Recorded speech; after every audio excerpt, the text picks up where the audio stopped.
You there, guys? Hey, sorry, that was 100% my fault on that one. 100% my fault on that one.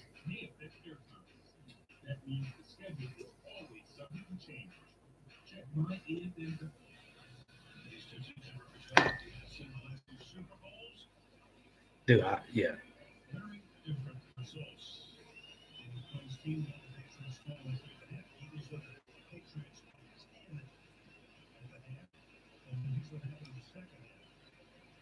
Dude, for sure I'm lost now. End of the first quarter. Hey, sorry.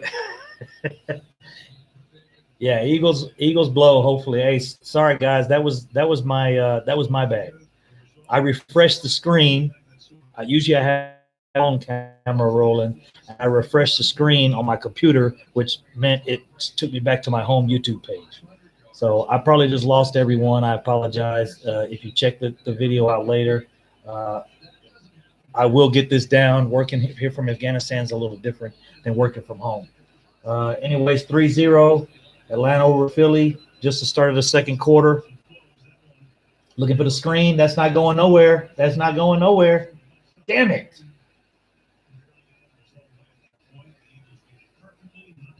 Ah, hell, man. Come on. These guys, man, that's what I'm talking about. Third and long, and they I don't play that.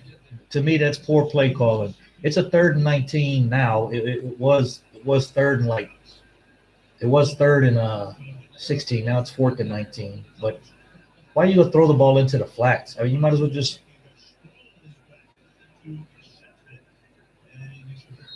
So, anyways, CRUNK, I was saying I want to help you build your channel. Where can I send a proposal? Ah, oh, my channel's good, man. I'm trying to stay in there, and I want to keep the channel where I can relate with everyone, where I can talk, chat. I'm here in Afghanistan, bro. I'm here by myself. I got 400 and something other employees here, but none of them care about football. So I hang out here. I'm on my own schedule, and if I can watch the game, I watch the game. I jump on here. I'm not interested really in growing the channel to some crazy limits or nothing like that. I'm cool with 1,000 people, and that's it.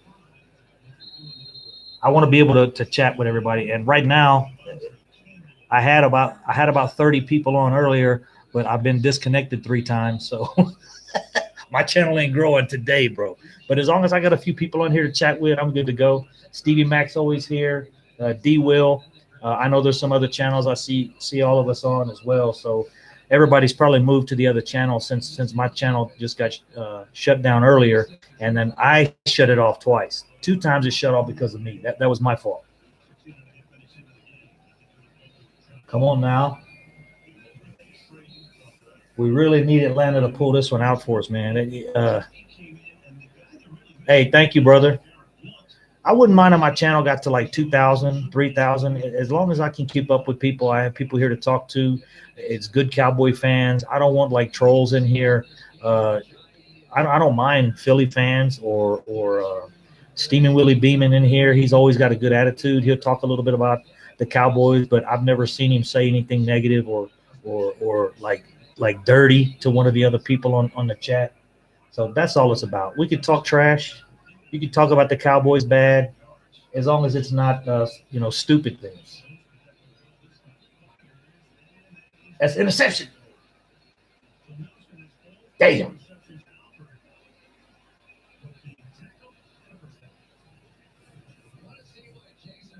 Yeah, I saw your message there in the chat box earlier about not the chat box but the comments.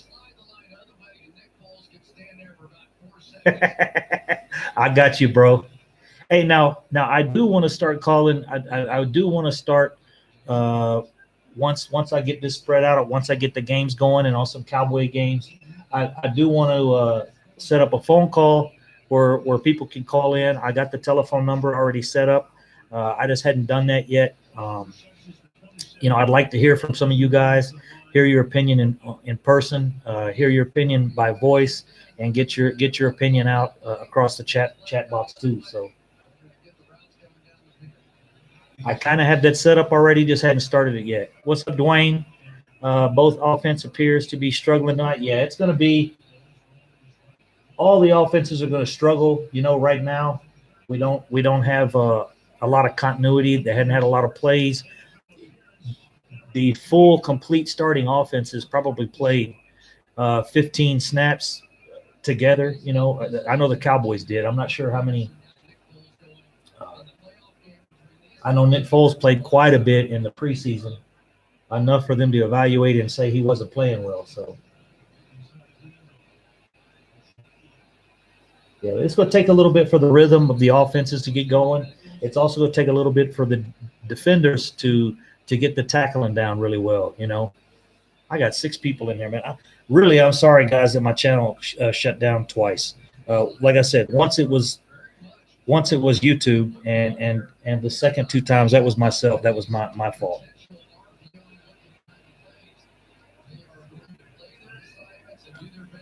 Come on, defense. Oh, he's short. Nope, 3rd down. They're saying it's short. It's short. 3rd and inches. I just need the Eagles to take a L. Yeah, I do too. We'll be in first place by half a game.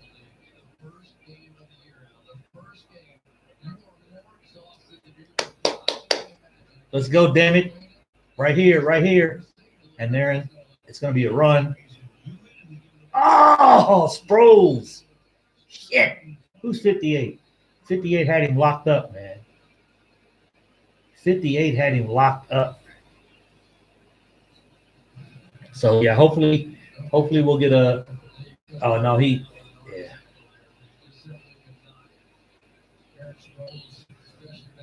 That's a slippery little sucker, boy. Thank you, man. No, I'm a business guy. And so I can look at things and think of it how a business would work it out. That's why even after the marijuana thing, you guys can look back at the video. And I was upset that morning when I woke up. Actually, my wife's like, hey, you saw in the news Rico got. I was like, what? I checked the news. It was really early in the morning, and it had happened that night. So I got the news out really quick. But I did the first video, and I waited about an hour, and I just was sitting around thinking about it. And I knew the Cowboys were going to keep him. There was no way they were going to let Rico Gathers go to another team because if you watch the video, what I mentioned was he's like that weapon you have that, let's say you have a bunch of guns in your house and you want them or you need to sell them. You're only allowed to keep so many. The ones that are really threatening, the ones that do the best job, you're going to keep them. And you're not, if you got that double barrel shotgun that you like keep, you're not going to get rid of that. And that's what he is. He can really be that on an offensive threat. So the biggest thing is you don't want somebody else to have it. So they're gonna keep him. They're gonna prime him up. They're gonna get him ready. They're gonna oil him up, grease him down. They're gonna get Rico Gathers ready. And it's not as don't call that. Oh, I knew they were gonna call it. Shit. I thought you were about to drive to the stadium and smack Rico yourself. Oh, dude, I wanted to, bro. Stevie's been on here. He knows I've been hyping up Rico Gathers since day one. I played basketball in college. I know what basketball players are capable of doing.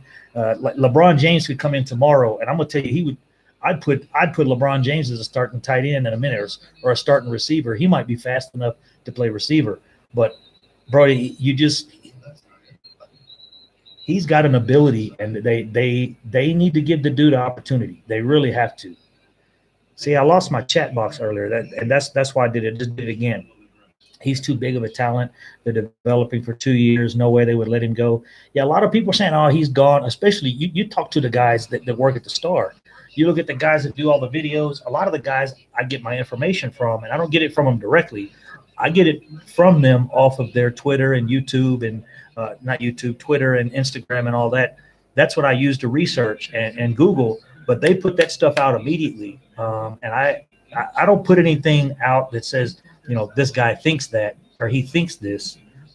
If they put out Rico Gathers just got cut, then I'll post, hey, Rico Gathers just got cut. They released him, whatever. But they were all saying Rico was going to get let go, and I knew he wasn't. I was like, there's no way. After I sat down and thought about it, I said, you know what? This is a good thing.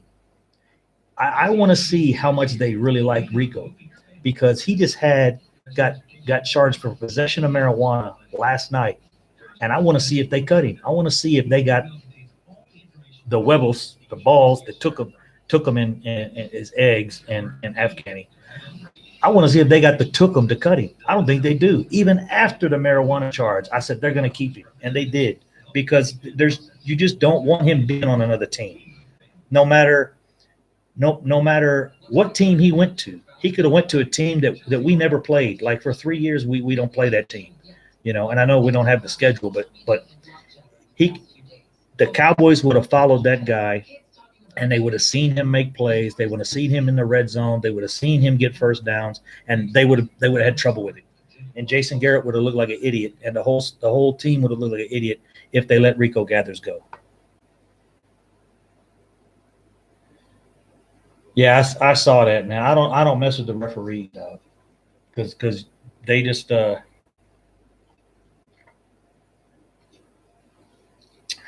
have it together sometimes. I'm only doing like one or two of these, and then it's cut off. But I am going to sleep all day today. By the way they do it here. Oh. Uh-oh. Oh, yeah, that's not good. I hope that was a calf muscle, not a knee. Bro, I hate seeing injuries, man. I can't help it, dude. I really can't. I don't like seeing injuries.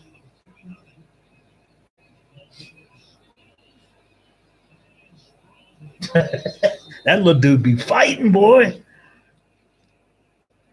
That was it was a corner or a safety for Atlanta. I couldn't tell if he grabbed his calf or he grabbed his knee. It looked like a knee buckle.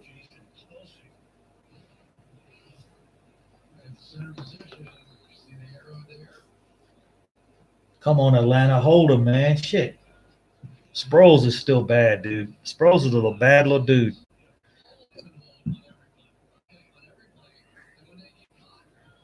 Yeah, that's who it was. Canoe Neal.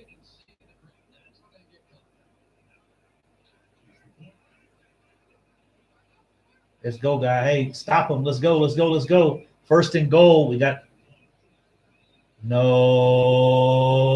Oh, that's. Oh, shit. Hey, there you go. This is a new thing that.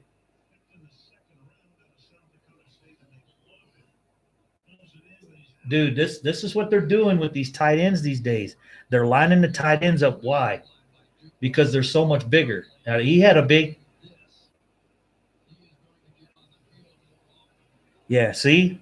That's what I was mentioning before.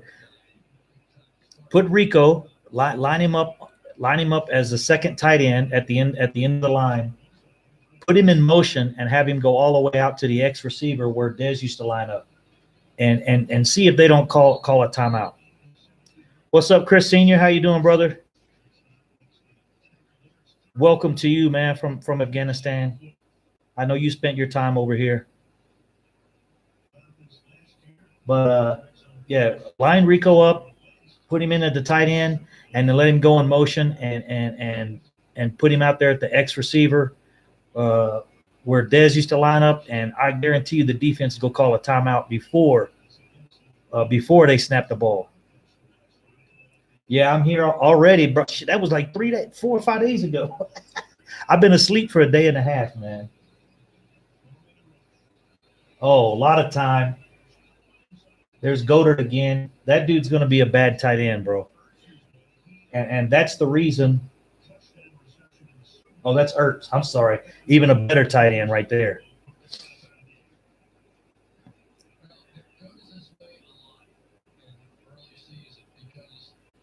Yeah, I should be safe over here. I'm inside the airport. I'll show you guys later.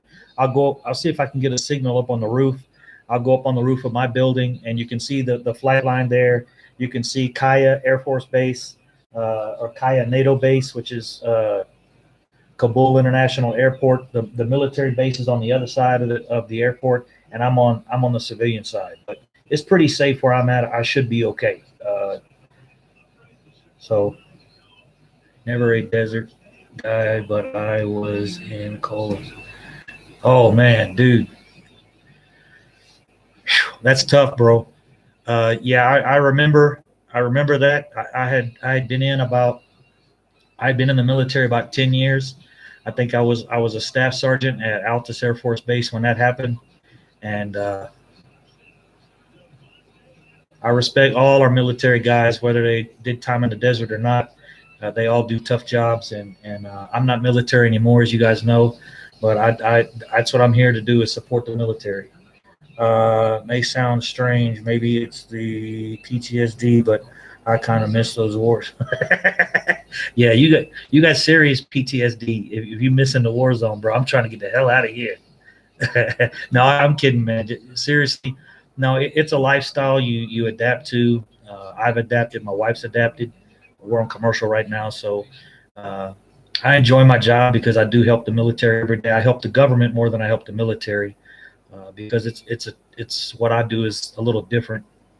They need somebody with continuity over here to order fuel, find the fuel, the good fuel supplies, monitor the accounting. You can't do that over a short period of time. You need somebody in here long term. So, uh, yeah, the game's a little slow. This is game 1 and 2. Probably the teams will get in rhythm by game 3.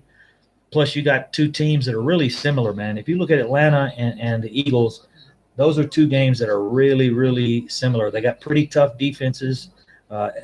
Philly, of course, has an edge on the defense, and Atlanta probably has an edge on offense because of the quarterback situation with Philly. But anyways, that's the situation with all that going down. It's just going to be slow in the first game or two until everyone. Mom is from that area. Very true. Bro, I was in Altus for 6 years, dog, and my kids are from there. I got my son lives in Altus right now. My youngest son, my oldest son moved to live with me, but my youngest son, he's waiting. He's like, as soon as he's 18, he's moving to Houston, Texas. So, um, Army vet here, bro. Glad to hear. Thought you were prior service, anyways. Yeah, yeah. I did 14 years active duty Air Force, and then I had a divorce, a bad divorce from Altus, Oklahoma. So I started contracting so I could see my kids more because she was moving, and I went to Lackland Air Force Base, and then kind of changed up. So that's from my story. But anyways, we got kickoff again into the end zone. This new kickoff rule, I thought it was really going to change some crazy stuff up, but it really hasn't. I haven't seen as many injuries, so maybe the new kickoff rule is working.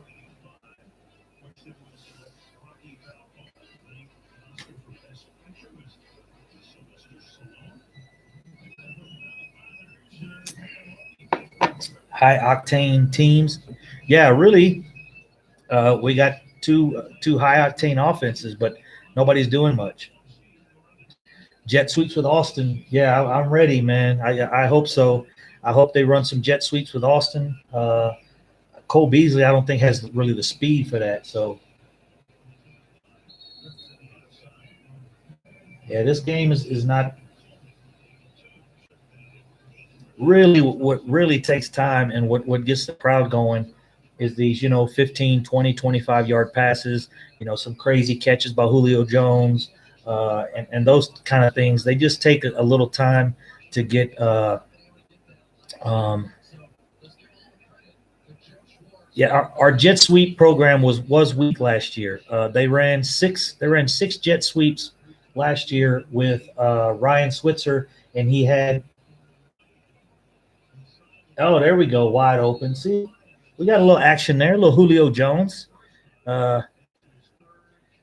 have you drank a RIP yet? I don't know what that is, man. So I guess no. But that's Chris Senior. I haven't had one of those. I don't know what that is, but I did know if you guys are Burt Reynolds fans.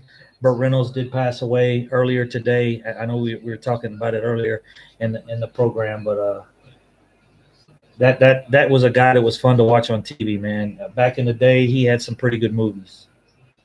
Hooper, of course, everybody knows. Um, Poor Smokey, yeah, Smokey and the Bandit. Yeah, that's what I was trying to say, but I was watching the play. But anyways, guys, yeah, that's a tough situation, man. We all get old, we all pass away, and it's part of life. Little whorehouse in Texas. Yeah, that was. He had some funny parts in there. He did. Him and Dolly Parton. That was a good movie. If you guys haven't seen Hooper, I said it earlier. Hooper, he played a stuntman. He played a getting older stuntman, and there was a young guy that came in that was doing better stunts than him, and so he had to step his game up and start doing these crazy stunts because this young kid had taken over. Well, at the end of the movie, they put Burt Reynolds and this young kid, and that's what he called him. They called him the kid. They put him in the. They were supposed to do this driving stunt together, and at the last minute, they decided they wanted the kid to drive the car and not Hooper. And man, it was tough on it. It was really cool. That's a good movie. But we need Atlanta to win this. If Atlanta can pull this off, that puts us a game or a half game ahead of Philly already. Clay Cup. So what I I think they're going to use the jet sweep again. I think the jet sweep didn't work. I don't think they gave it enough opportunity last year. They ran it with Ryan Switzer only like 6 times, and he had 8 yards. And he had like 10, like, well, he actually had like 7 of those yards on one run, and the other ones were like for 1 and 2 and -1 and -2. So the average was horrible, but I don't think they ran it enough. They should have gave it a little bit more of a chance. Maybe worked on the blocking scheme a little better. But Turkish alcohol, I don't know about that one. No, this is a Scottish whiskey blend. It's from Scotland. Ballantine's. It's similar to rum. It's the closest thing to rum I can get over here. So if they didn't have Captain Morgan's, actually I got a little bit of Captain Morgan sitting over there. So jet sweep will work with Tavon. Yeah, I think so too. He's a little faster than Ryan Switzer. Ryan Switzer's a quick guy. He's quick and fast. I just think they didn't give him a chance. And you guys know he got traded to the Raiders. We got Jahad Ward. Jahad Ward got cut, and now Ryan Switzer got traded to the Steelers. And yeah, I hope they can fix that because that was a big part of our offense the year before when we went 13-3. Defense has to respect Austin's speed and shiftiness. Yeah, but give it to Zeke downhill. Yeah, down the middle, downhill, down the middle. I agree. Tavon has like 21 fumbles in 4 years. Yeah, and that's what scares me about the punt return and the kick return situation. I think on kick return they might have uh, some different guys back there. I know on punt return they want Tavon Austin and Boogie Nights. He was in Boogie Nights. Oh yeah. He was in Boogie Nights. I'm sorry. You're right. Good call, Golden Heart. Uh, Boogie Nights. I need to watch that again. That's been years, bro, since I've seen that.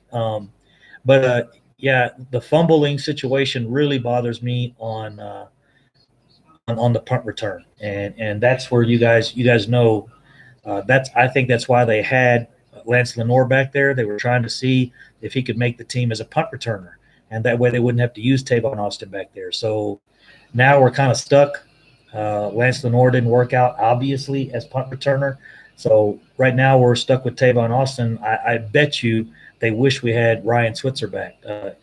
I think he did a good job back there. He was fourth in the league. He was fourth in the league in punt return. So he had that one fumble, and I remember that. And it did hurt.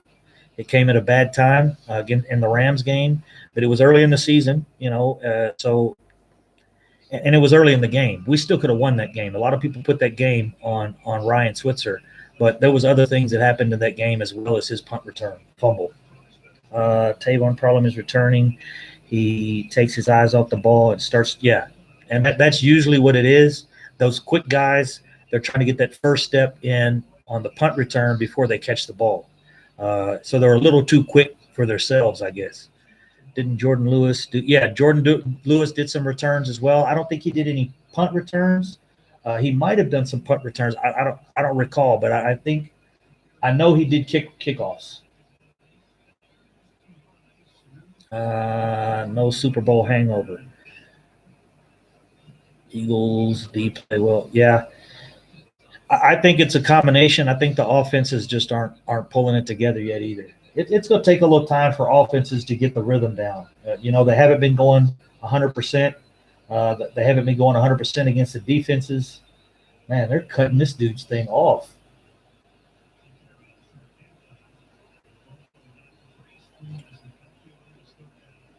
Yeah, he played horrible in preseason, and they were concerned about that. And I hope he continues to play horrible.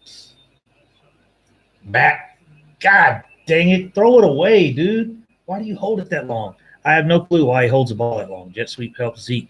Yeah, it will if it's run right. We have to run it efficiently. Zeke doesn't get arrested for anything. Gets 6 inches. Yeah. And Terrence Williams, the Terrence Williams things, I'm still stunned. I have no clue how the dude didn't get in trouble for anything. I mean, he basically should have got a DUI and he left. Then he came back on an electric bicycle where he should have got a second DUI and left, and he gets nothing. And I'm like, Jesus shit, bro. How lucky do you have to get? He wrecks his Lamborghini, hits a pole. Then he leaves the scene and goes home and gets an electric bike. He takes an Uber home, gets an electric bike, comes back to check on his car, sees the cops there, tries to turn around and leave, and the cops go and catch him and say, hey, man, what's going on? He's on an electric bicycle and has an accident, and he still don't get arrested. Dude, me, you, Golden Heart City, Stevie Mack, Chris Sr., we would have all been locked under the damn jail if we did that shit. So would Ezekiel Elliott. So would Dak Prescott. So would any damn body. But the only guy that we really want to get in trouble, and if Terrence Williams, that's why they didn't trade him. That's why Terrence Williams, they didn't make any moves with Terrence Williams. His contract states if we trade or cut him or whatever, we lose his salary plus an additional $2 million. So his salary was like $4 million. If we would have cut him, we would have lost like $6 million off the salary cap. So, but if he gets suspended for any reason, we can cut him. So we were waiting. I know the Cowboys were waiting for that suspension to come down so they could cut that salary, and it didn't happen. So we still have Terrence Williams, and now Terrence Williams is still there. We had to pay him what we owe him. And of course, we know the commissioner knew that the Cowboys wanted to cut him, so he knew if Roger Goodell suspended Terrence Williams, then of course we're going to cut him, and he don't want to help us out in any way. We'll see. That Clay Cup, that's a really, really good question. If you guys check out Clay Cup's question, anybody got any responses on Clay Cup? I agree to it's a good question. I'm not concerned about the protection of the quarterback. What I'm worried about is us being able to run behind that gap. The gap between Looney and Williams is what I'm worried about on the run game, not as much on the passing game. But we'll see. I hope it works out okay. Looney did very well in pass protection. Connor Williams did pretty good in pass protection. I'm just worried about the run game. I wonder how Sergastian would do this year. He had a terrible last year. Yeah, he did. Miles Tactical without Xavier Woods week 1. How do you feel about the rotation? Yeah, bro, we didn't see enough of Trey Robinson. Is that a safety? Are they gonna give it to him? Okay, yeah, he's pointing. Man, that's a big concern as well. Looney, let me answer. Let's go with the other question first, concerning the run game or the protection there between Looney and Connor Williams. Looney's okay, but he really needs Travis back by the week 6. Yeah, I agree, bro. The statistics that I saw on Looney, he actually played 30 snaps. He gave up one hurry and he gave up one penalty. So he did really well. The problem is Travis Frederick is the quarterback, and Looney's having to do that now. He's the quarterback of our offensive line. He's the one that decides, and you'll see him pointing out right before the snap.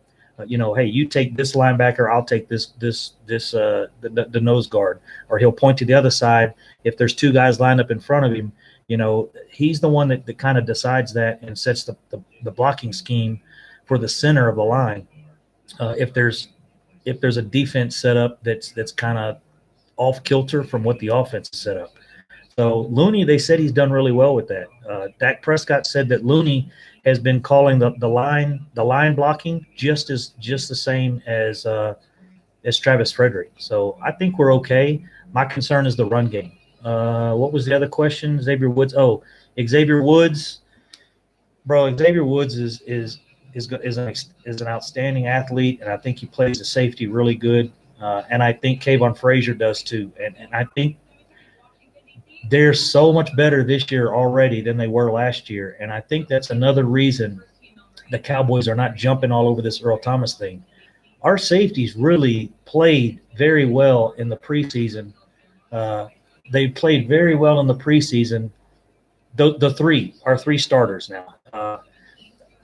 Huff, a couple of the other guys. Jerron Johnson, he came in. He didn't play very well. This rookie that they've moved up to be our 4th safety, I think they believe in him. They have faith in him, so we'll see. But we really, if we can keep those 3 guys out there, if we can keep Heath, Frazier, and Woods out there and keep them safe and rotate them, and don't use them on special teams too much, which is hard to do because they are key players on special teams, especially punt return or punt coverage. I'm sorry. Especially on punt coverage. So, Williams, no DUI, Cowboys privilege. Yeah. I thought you were talking about Connor Williams at first because we were talking about him. But, yeah, man, that sucked. I was hoping he would get in trouble and we could cut the dude because everybody has a Cowboy that they don't like. Everybody has a Cowboy that they got to pick on, that when we lose, it's their fault. And Terrence Williams is that dude for me. I'm sorry. So, Terrence Williams, and some people is Jeff Heath.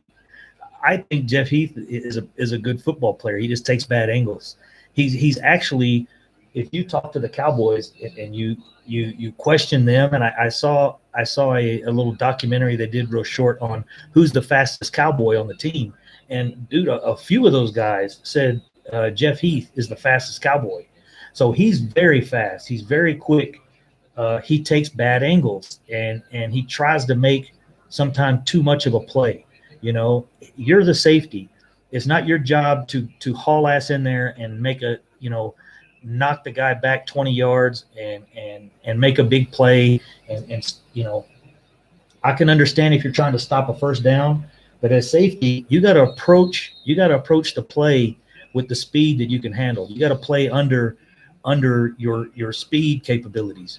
If you over pursue the play, and you cut the tackle short, that guy's gone for a touchdown. You're the safety. I mean, that's so you can't miss tackles. You can't take a bad angle, and his speed helps him in that situation. And that's why I'm hoping Chris Richard can get Jeff Heath under, get his feet under him, slow him down just a little bit and say, dude, you got the speed.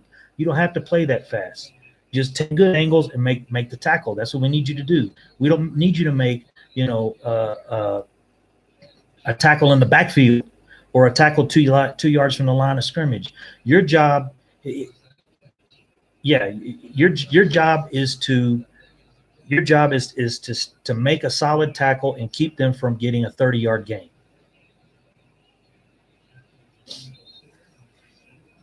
His job is to make a tackle as soon as possible, but never miss a tackle. As a safety, you got to take some precaution going up to that tackle because you got to realize you're the last man standing. Oh yeah, Heath is fast before Austin and Thomas.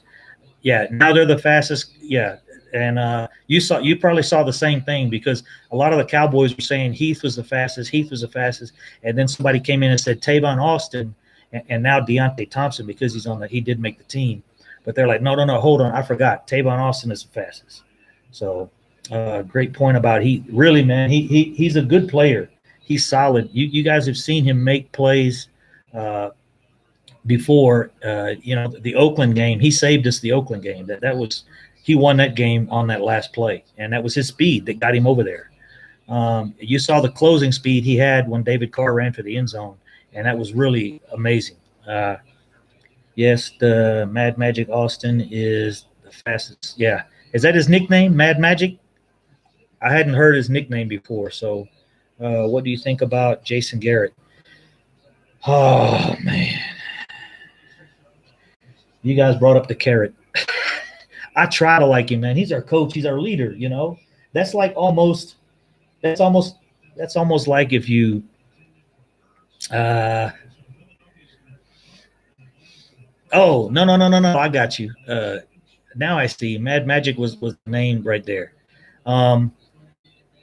Jason Garrett. I go back and forth, man. I think he's a good coach.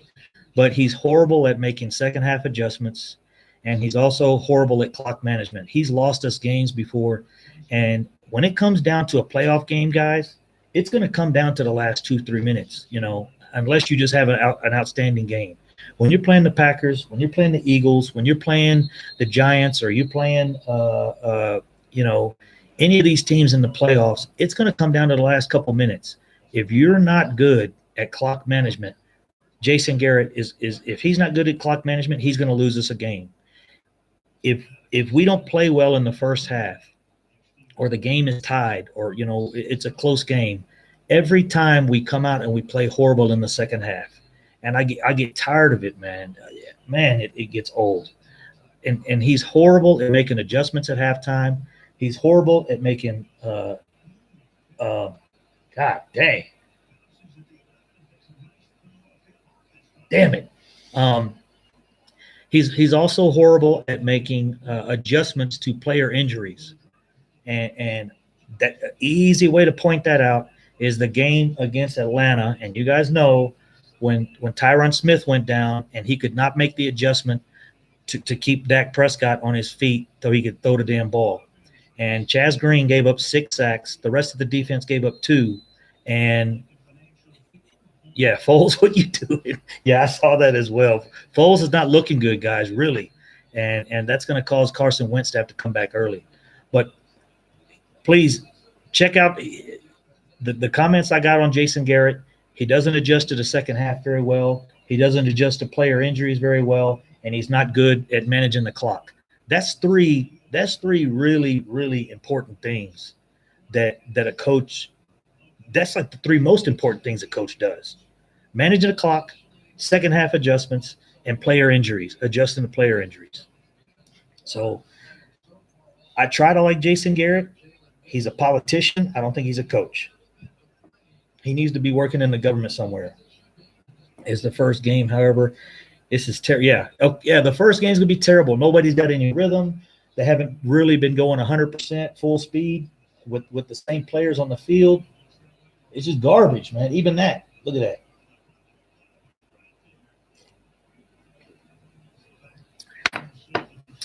Yeah, I'm hoping. Buddy Johnson, I'm hoping as well. He takes the Clapper's job.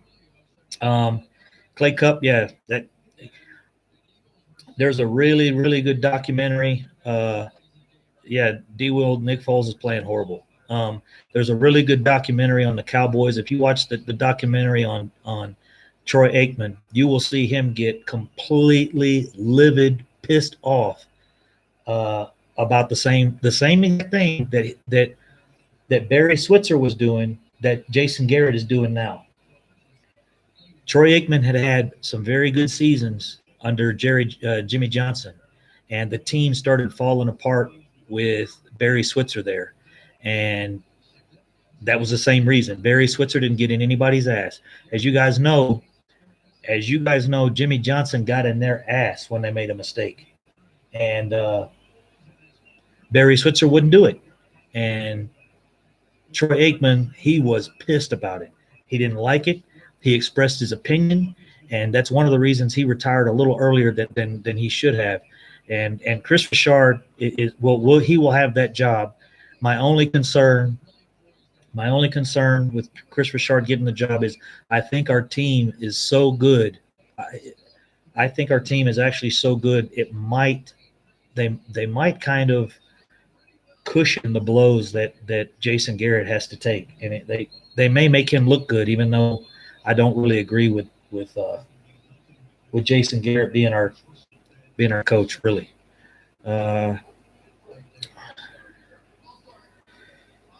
yeah, I forgot about that. I think this is his contract year. So same thing. Chris Richard next Jimmy Johnson. Yeah, D. Will. That's what I'm looking for. I hope Chris Richard can be our next Jimmy Johnson. He has that attitude. They respect him. They respected Jimmy Johnson. He'll get in their ass. They'll respect Chris Richard. He'll get in their ass, and hopefully that's where it goes.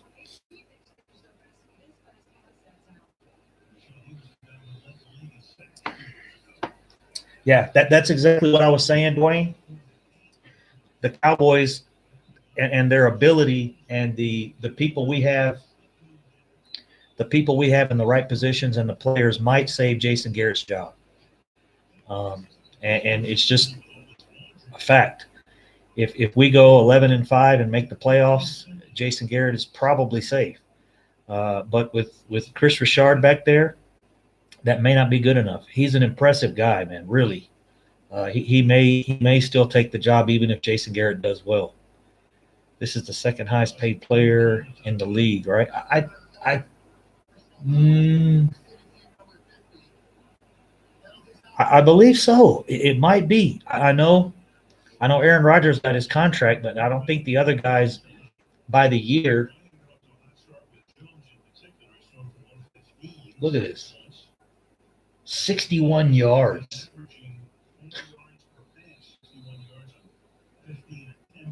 Jesus. This is ugly, guys. Really ugly.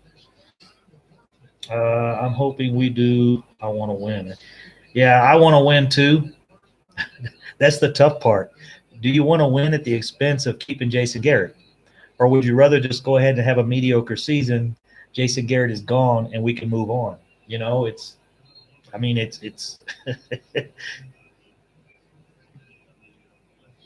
yeah, the teams are really out of sync. A lot of penalties, like you just said, Mad Magic.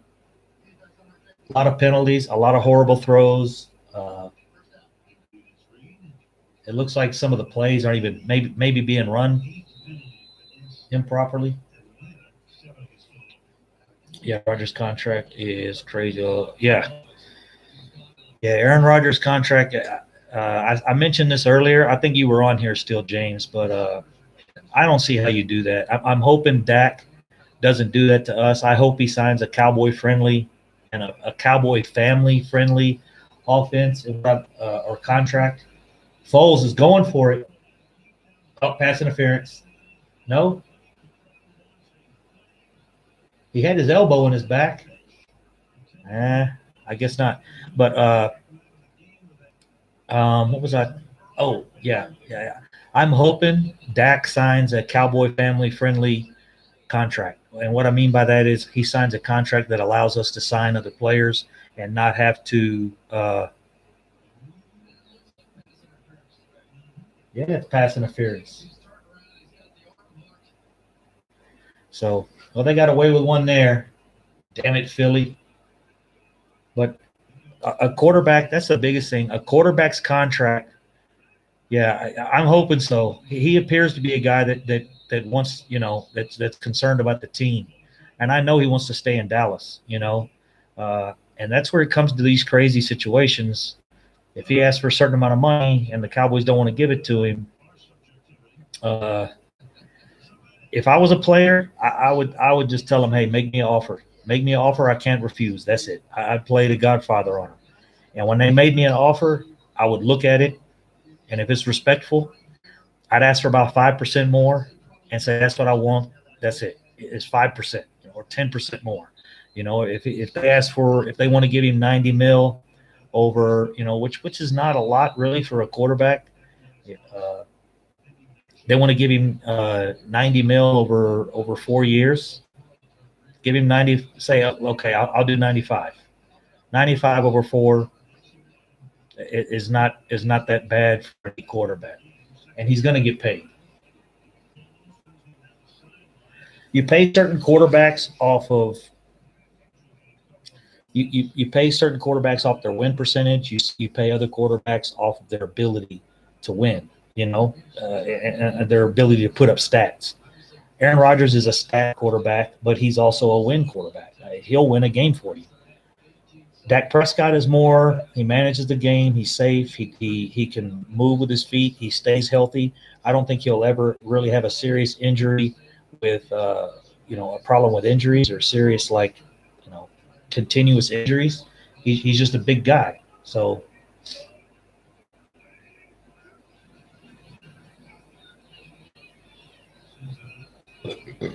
dude, Sproles is like the only thing Philly has. I think that right now is probably about 18 million a year. No quote over 20 yet. Not quite over 20 yet. Yeah, I think he warrants a little more than that with Aaron Rodgers getting 33. But I put him in the 20 to 22 range. So yeah, that's reasonable. If they offer him 18 or 20, he asked for 22 and get it done quick.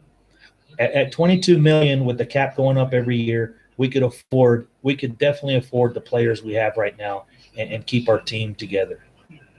And that's the kind of thing Seattle did and was able to do when they had Russell Wilson, in the young position they had him and the salary he was making. They were able to keep players. That's what got Seattle their Super Bowls. CRUNK, if you had to choose, who would you rather have, D-Law or Earl Thomas? Damn. I like both, the two. No. Right now, I would rather have with our staff we have, with our defensive line we have, with Taco Charlton, with Randy Gregory and David Irving. Now, if I could guarantee David Irving, Randy Gregory, and Taco Charlton were all there and solid and not, you know what I mean, I could release D-Law, and that's what I think is going to end up happening. If this year those guys play well, we'll be able to release D-Law. That's going to free up more money for Earl Thomas, and I'm going out to get a D-Law jersey. I'm getting a D-Law jersey anyways, but I think that's going to happen, and the reason is the salary stuff. They have guys behind them right now. Randy Gregory and David Irving are never going to ask for a crap load of money, and the reason they won't is because of their personal situations. They can't. No one else will. We've already got them. They're already on the team. We might as well try and work with them. But other teams are not going to take, not Demarcus Lawrence. They're not going to take Randy Gregory in or David Irving in and pay them a crap load of money. Even the Cowboys don't have to.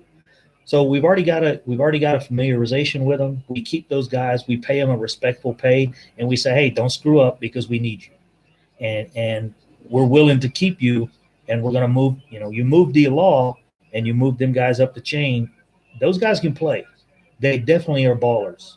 So that's what I think is going to end up happening because the D-Law contract is going to be expensive, and he's gonna want Khalil Mack money. He's going to want Aaron Donald money.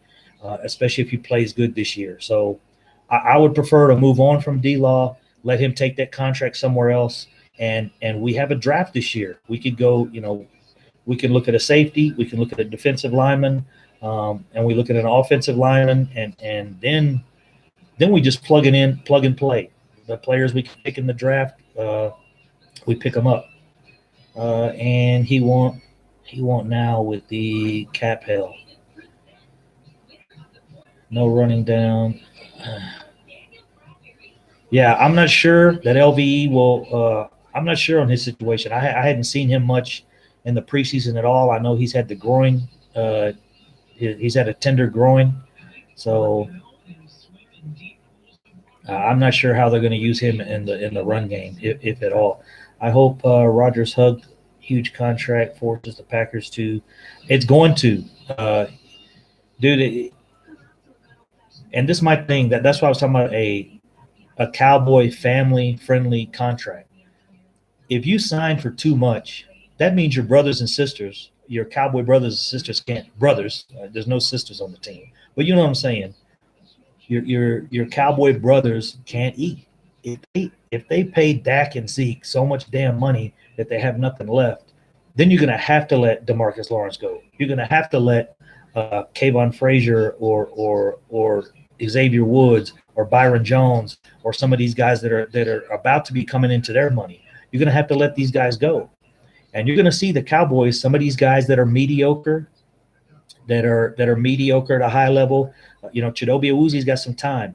Byron Jones, if he plays well this year, he could play himself out of the Cowboys. And what I mean by that is, if he plays really well, which we're kind of expecting him to, he's coming up on a contract year. So the best thing to do is this year or next year draft a high end corner.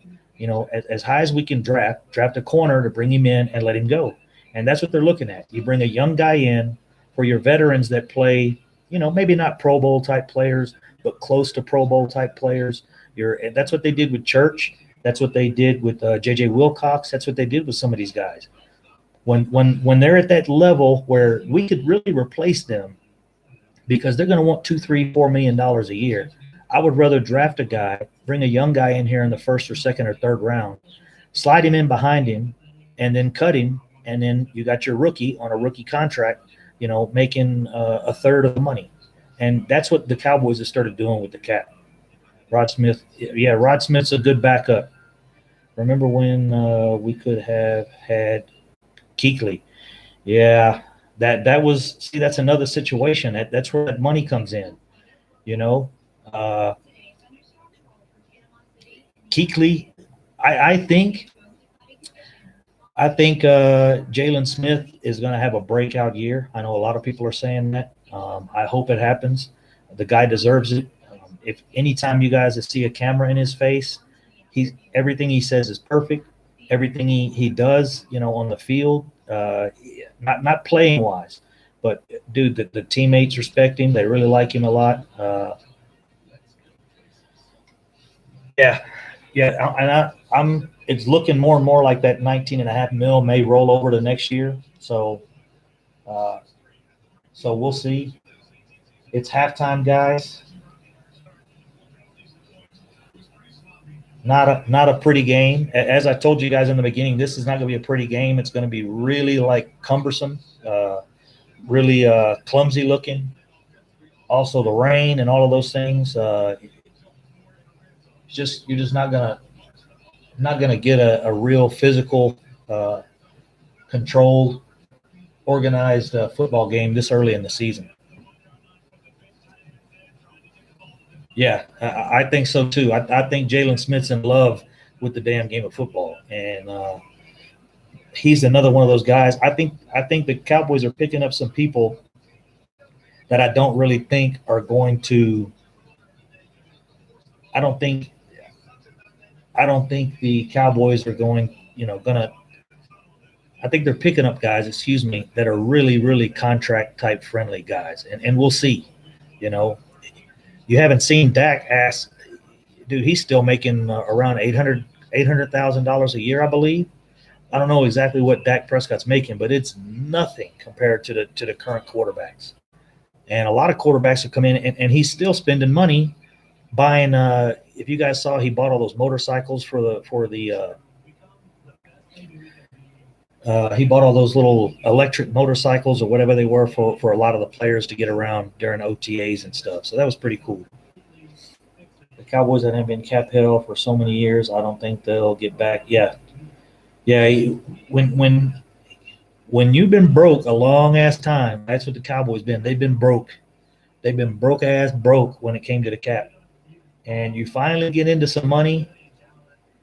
I think they learned their lesson. I think they're going to take it slow. They're going to take it easy, and that's part of this Earl Thomas thing. I do want Earl Thomas, but I don't think. To me, the draft pick is not as important, really, as the money we have to pay. And the reason is I don't think we have that many spots to fill.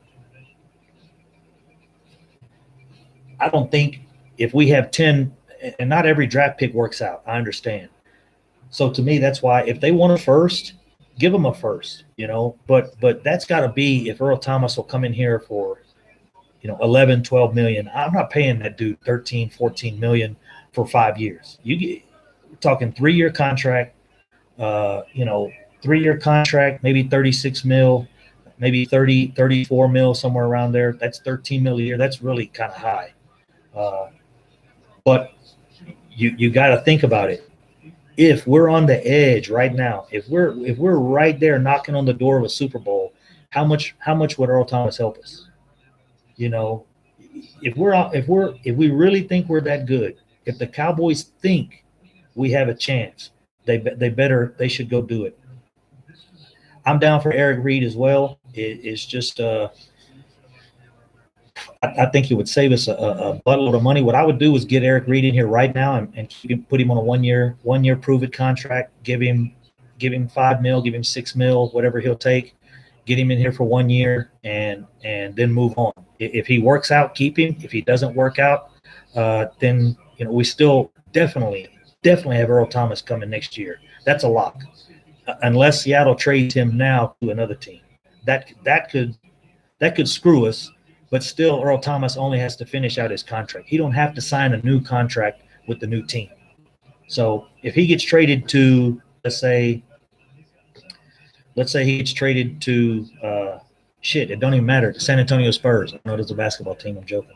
If he gets traded to Denver Broncos, he could say, yeah, I'm coming in. You go pay me what my normal contract.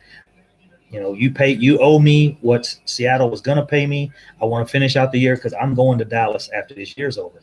He said the only team he wanted to play for was the Cowboys or Seattle. And that was because he was already there. And Seattle burned their bridges, so he don't want to play there anymore. There is one team Earl Thomas wants to play for, and that's the Dallas Cowboys. So that's a done deal. He'll be here next year for sure.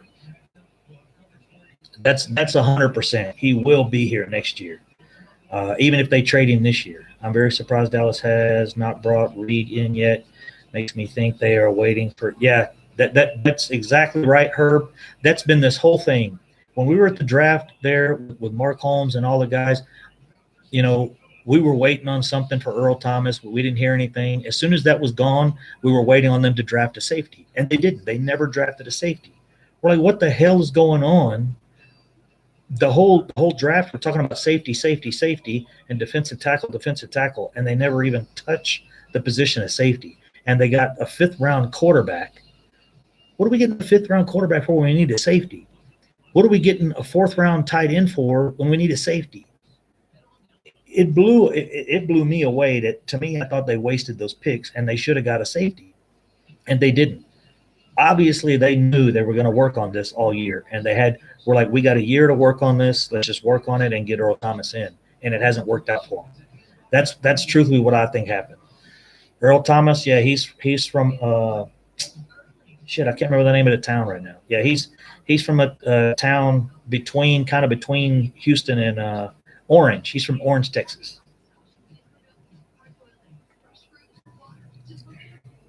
Yeah, it wouldn't bother me seeing Reed in a Cowboy uniform. So I don't know what the amen was for, but amen to you too, brother Clay Cup. Robert Peterson. That we already read that one. It makes me. It may take a little time. I think we're close, James. I think we're pretty close, man. We'll have to see. It just really that's what I was saying earlier at the beginning of this cut was we kind of got some mystery positions going on right now. Tight end. We don't know how well we're going to be there. We don't know if they're going to use Rico. We don't know if they start using Rico if he's going to work out the way we hope he does. I think he will, but we've got some issues with the offensive line right now. We don't know how that's going to work out. If we can get into game 4 or game 5 and get Travis Frederick back and have Looney there, as a backup, I think we'll be okay. I think we got a good chance to go for it. Yeah, dude, 32 teams, only 1 wins. So you're right. Winning the Super Bowl is tough. Sometimes you got the best team and it don't happen. You miss a field goal, and that's one of the things I'm concerned about is the new kicker. I do have trust in his stats. I've looked at his stats over and over. I looked at his stats and I looked at Dan Bailey's stats. He really has good stats. His stats are comparable to Dan Bailey, especially in the last year and a half, 2 years. And he's got a stronger leg. Definitely has a stronger leg. So we'll see. Could be like what's the movie?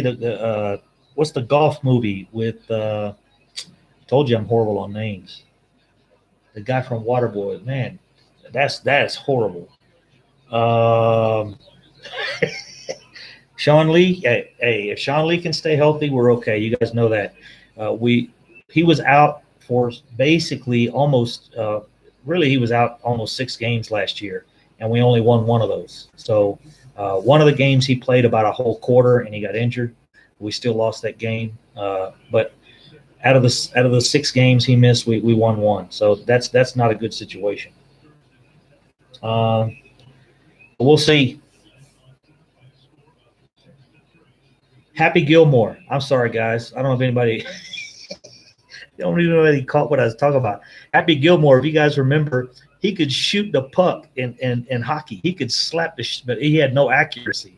So if this dude Mayer comes in and he can kick the hell out of the ball, but he has no accuracy, that don't do us any good. He's got to be accurate. And supposedly that was his tap it in. Yeah. If this is his problem, he can kick the shit out of the ball, but he has no accuracy. That don't help us, But he's been very accurate the last couple of years, and he can punt the shit out of the ball. He's actually probably a better punter than we've already got on the team. And Chris Jones is one of the best punters in the league. So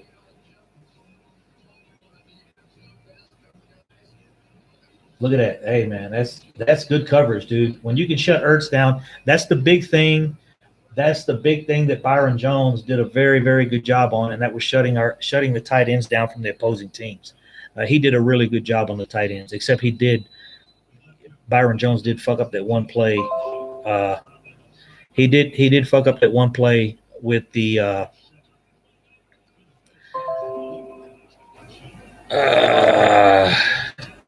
he did fuck up that one play with the Packers, and that's when the Packers came in and made that field goal, and but Byron Jones is a good player, and I like the guy a lot. Jared Cook need a turnover. Yeah, we need a turnover. The Cowboys need a turnover. Shit, man, this game goes shut down by a linebacker.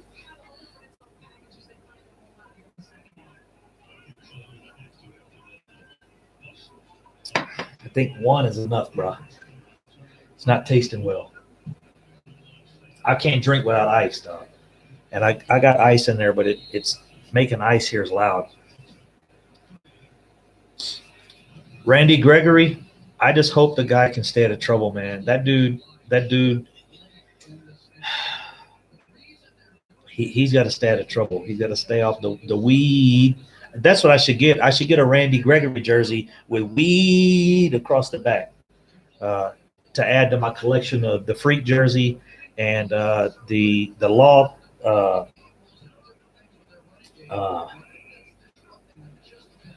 War Daddy. The Demarcus. Oh, he had a pick six. See, that's the scary part about throwing in the flats. That's the scary part about throwing that damn ball in the flats. If it gets picked off, they're gone. Uh, Now the other jersey I got coming is a D Law jersey with War Daddy on the back. But Randy Gregory has to stay. If I don't know how they're going to divide these sacks up. If Randy Gregory's there, D Law, David Irving, and then you got Tyrone Crawford there helping stop the run. Dude, there Taco Charlton as well. He's looking good this year. I don't know how they're going to cut the sacks up. They might have 15 sacks apiece. They might have 60 sacks along those four guys. That's crazy, man. We really got a good front end. The only team that might have a better front end on defense is the Rams, and that's because of Aaron Donald and Dominican Sue. That's a tough group right there, just with those two guys, Dominican Sue and Aaron Donald. That's like almost not even fair. Sack by committee, yeah, and that's the sack team. That sack by committee, Anthony, is going to cause interceptions. It's going to get us some interceptions in the backfield that we have not seen in a long time. That's what I'm hoping. And sack by committee is going to help us a lot. If Dallas can run the football the way they did in 2016, I think we have a great, yeah. If we can run 90% of the yards that we had in 2016, which I think we will, I think we'll be okay. Our defense is definitely going to be better. And what this is what I don't like watching ESPN. ESPN talking about the Cowboys, their offense. Of course, their offense is not the problem; it's the defense. I'm like, dude, they obviously know nothing about the Cowboys if they think our defense is our weak point. Because this year it could be the opposite. I mean, we've got to find out how Dak Prescott is going to work with these new receivers, and we've got a great running game. We should have a great running game, but our defense, I think our defense is going to be sick.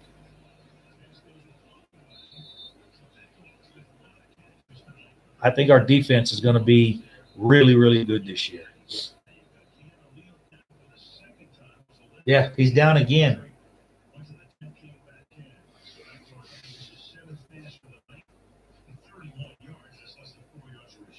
Where's my phone? Oh, let me take a break real quick, guys. I'll be back in like 2 minutes. We got another player down, man. Damn it. Oh, it's the guy that was career Neal. How you say his name? Canel Neal.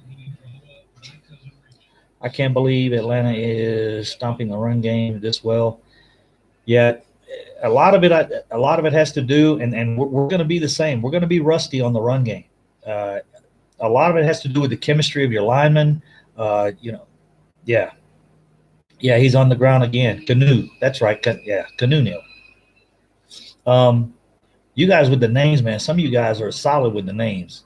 I can do math forwards, backwards, left, right, north, south, east, and west, but names, I chop them up, bro. Yeah, let me take a real quick break, hit the bathroom, and get my phone on the charger because it's dead.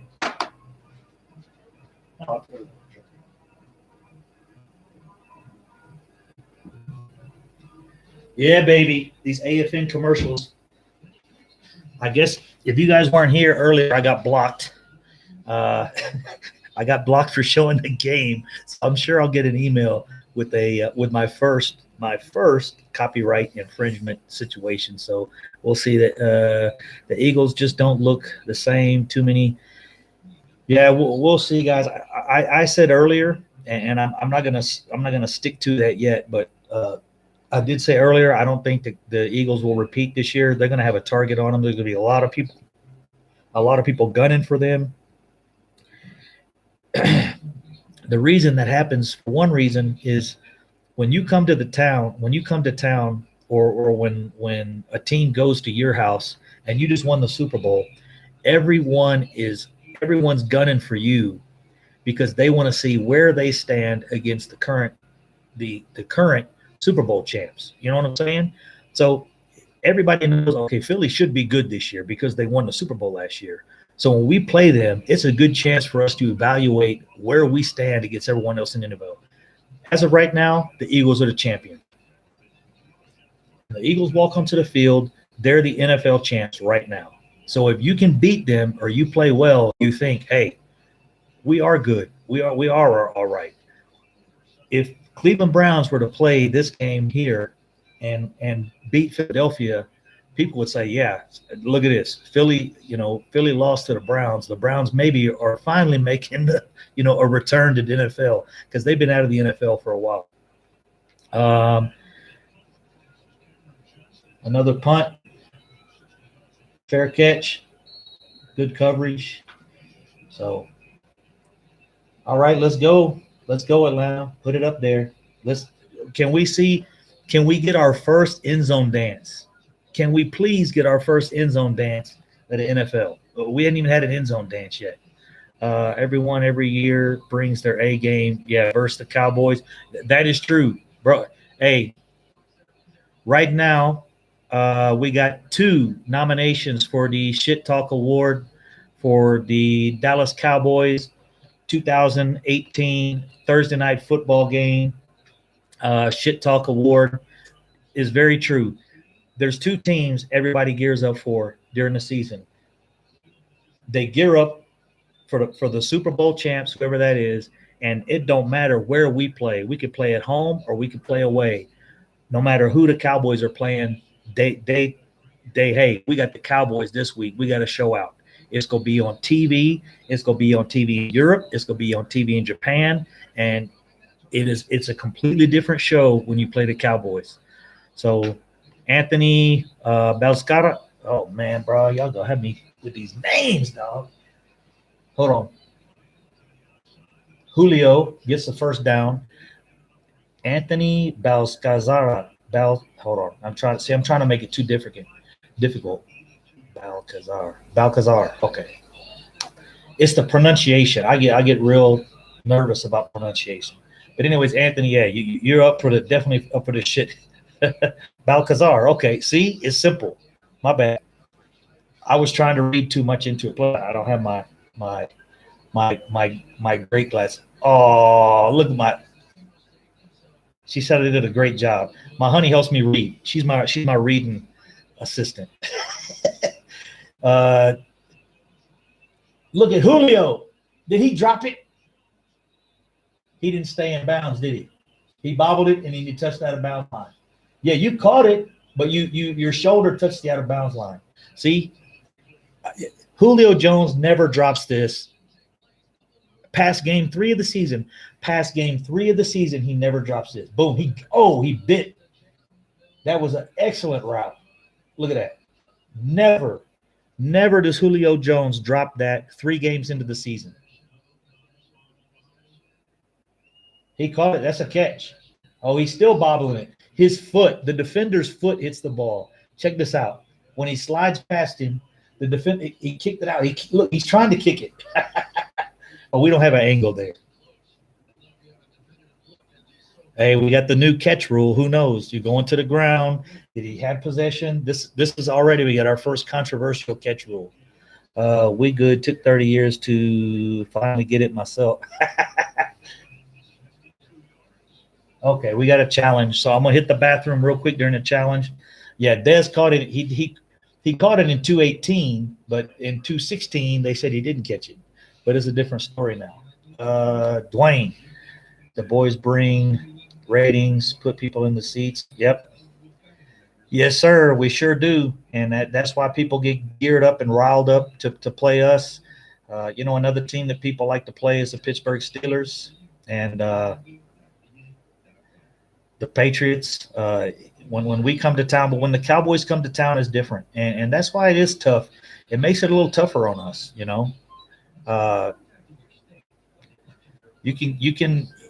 the Texans can be coming to town, the Arizona Cardinals can come to town, and it's not that big a deal. But everybody wants to beat the Cowboys. Everybody knows, we got a target on us no matter what year it is, even if we were, 3-13 the year before.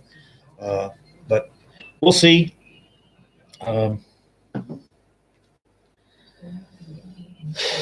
Yeah, I miss Dez too, man. I do, but it was time. The team we have right now, Dez just doesn't fit. Um, we're all young. We're moving on. We got a quiet. We need a quiet huddle with no controversy, with no one yelling, "Hey, give me the ball." I would not be. It was surprised when Witten moved on, but uh, even Dak made a small comment concerning Witten, and you know, he actually said, and I can't quote it exactly, but he was talking about Dez, and he was talking about what they meant by a Dak friendly offense, and they were talking about, when he goes to the huddle, uh, he doesn't need to hear from. He goes, this year I won't be hearing, Dez tell me I'm open and do this and do that, and Jason Witten was there. He said Jason Witten was there, which he wouldn't didn't implicate Jason Witten does that, but he kind of mentioned his name in the same breath. So I don't know. I wouldn't doubt if Jerry Jones has some kind of deal and got Jason Witten the job. I think he got Jason Witten the job he has. Yeah, see it hit the ground right there. So that was a very better angle. Julio, Julio does not drop that catch 2 weeks from now. Guaranteed, he does not drop that catch 2 weeks from now. He catches it on the first attempt. Look at and he's between the hashes, bro. There you go. That's a flag.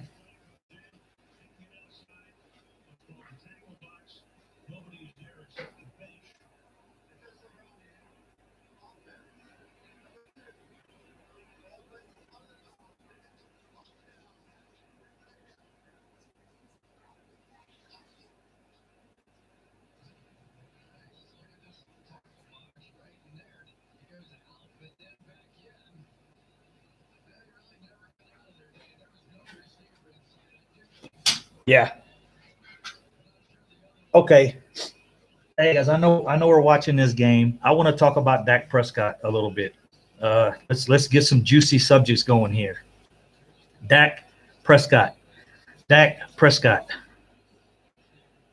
I like the guy, but I'm not like completely in love with the dude yet. And I don't want y'all to think some man crush or nothing like that. But my thing with Dak, he follows the coaching scheme. He does what the coaches want.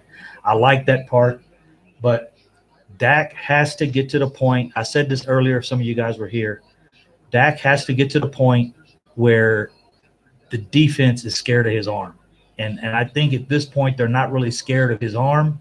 They're not scared of his playmaking ability, other than his legs and getting outside the pocket. He has to become a better pocket quarterback. He has to be able to. He has to get a little more solid. I just saw your word. Dak is solid. He just has to be better. But yeah, and he moves around well. He moves the ball good. He's just not. He doesn't terrify. He doesn't scare the defense with his arm, with his throwing ability, with his able to get the ball to the guys that are open. And he does it on the short passes. But I'm talking about 15, 20, 25 yard, gains. We've got to improve that, man. That's what stretches the defense out. That's what you got your defense you got your defense in position. That's what stretches your defense out. When you stretch that defense out, you make a lot more gaps for your running back. You make a lot more open positions for your tight ends. That's another big thing.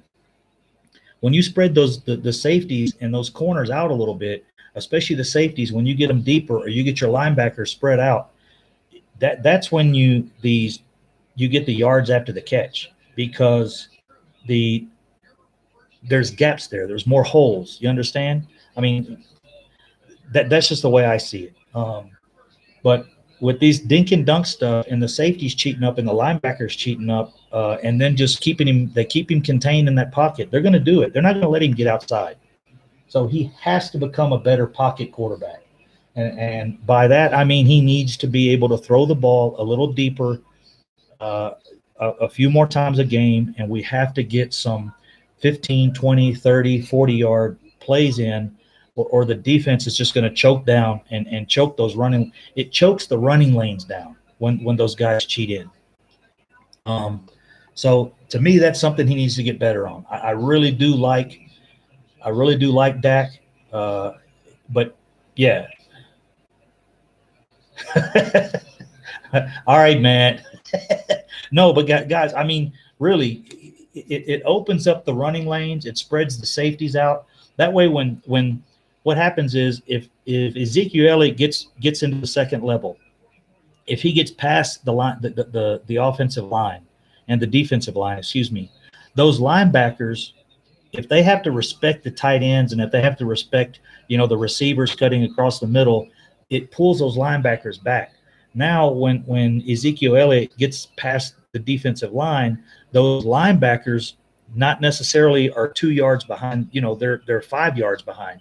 It gives him more room to make a cut and make a linebacker miss. It gives him a lot more room to run over a safety, or they have to make arm tackles. Yeah, exactly. Or the arm. Yeah. So Elliott can be an X factor if Dak is a passing threat. Yeah, he has to be a passing threat, and he has to be a passing threat from the pocket, not a situation where he gets chased out of the pocket and he's running around and he throws the ball deep. He's and it doesn't have to be outstanding. He just has to get better at that, and that is what's going to make the Cowboys' running game work better, the passing game, and make our offense a lot more fluid than it has been in the last few years. Yeah, he has to read the pre-snap. I think he'll be right around 1,900 yards. I think it just depends, and some of it depends on our receivers and if we don't have a passing threat this year, they're going to put 8-9 in the box every damn time, and they're going to put 8-9 in the box. They're going to contain Zeke. They're going to contain Dak Prescott, make sure he doesn't get outside. They're going to make him throw the ball, and they're going to make him beat us with his arm.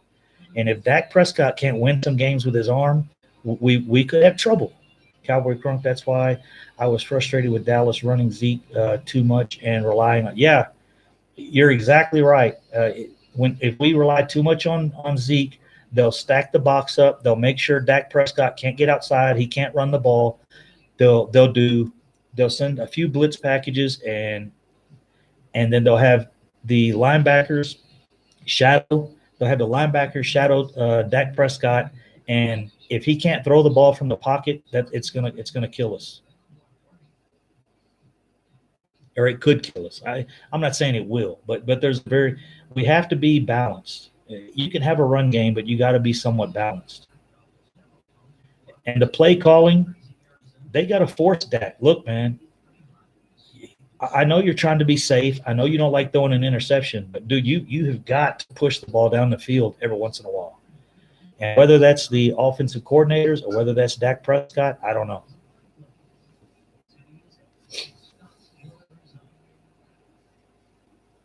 Not getting a lot of talk out of the Dak Prescott situation, except from James.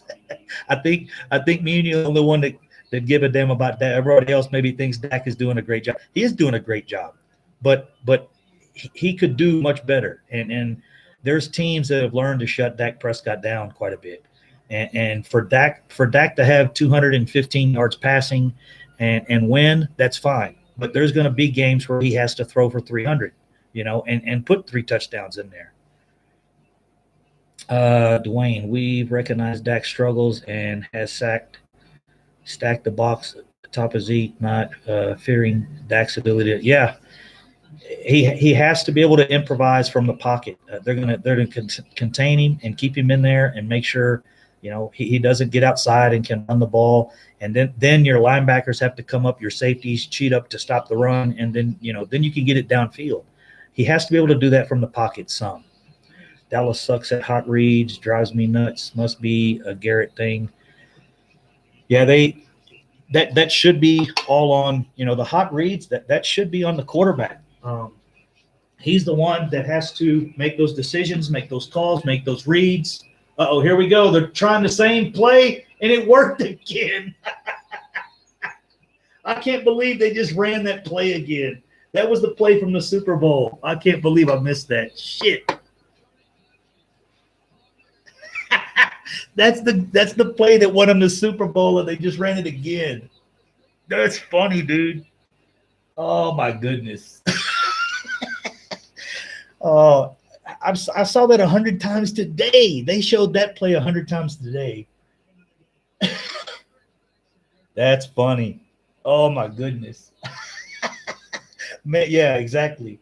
That's been their best play of the game, I think, right?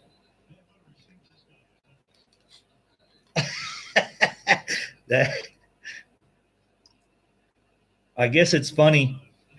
I guess it's funny because it's not our defense out there. Oh no. See, that's the Philly special. That's what it's called. Look at it. See, I knew they would show it again. Exact same play. Look. Dude, that's sour, man. Hey, that reminds me of the play, and this is what really pisses me off about the Earl Thomas thing. I'm gonna go back to Earl Thomas again. We're gonna talk about it until October 6th, until the trade deadline is closed. And if you guys remember the game against Kansas City, and we talked about this before, I brought it up one other time, but I'm sure there's some different people here in the chat box. We talked about this, the Kansas City game right before the half. There was like 8 seconds left. We kicked off to Kansas City. They got the ball on the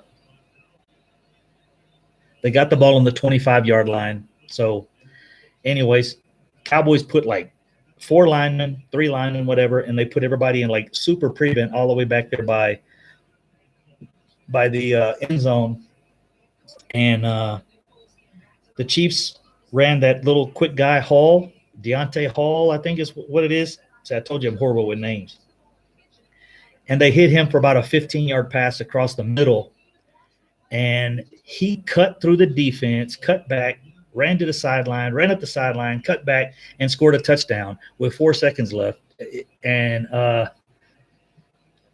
dude, it was the most embarrassing situation I've ever seen the Cowboys be in. Orlando Scandrick was running around all over the goddamn place trying to catch him. Nobody even touched him, and he ran for a 75-yard touchdown. And that would have not happened last year if we had Earl Thomas. Nothing ever would happen like that. It was the Kansas City game, and you guys can look it up. It was right before half with like 5 seconds left. The Cowboys, there's only 4 seconds. Just put everybody in the end zone, put our defense in the end zone, and just let them catch it. And, dude, that's the best punt returner, kickoff returner in the league right now. You can't do that. But Earl Thomas would have dropped. Shit. Here we go, man. Don't worry about that. Yeah. Don't worry about Dak. Tell me who the number one and number 2 receiver on this. Oh, I think it's going to be Cole Beasley. I think will be our 2. I think Michael Gallup will be our 1. I mean, Michael Gallup looked pretty good. And I think he has the ability to get downfield. Deontay Thompson might be our another trick play. He didn't get it outside though. Sproles is a tough little bowling ball. Dude, that dude is tough. I think it'll be Beasley will be our 2, and Michael Gallup will be our 1. If not, it'll be the other way around. And man, there's been some injuries in this game, dog.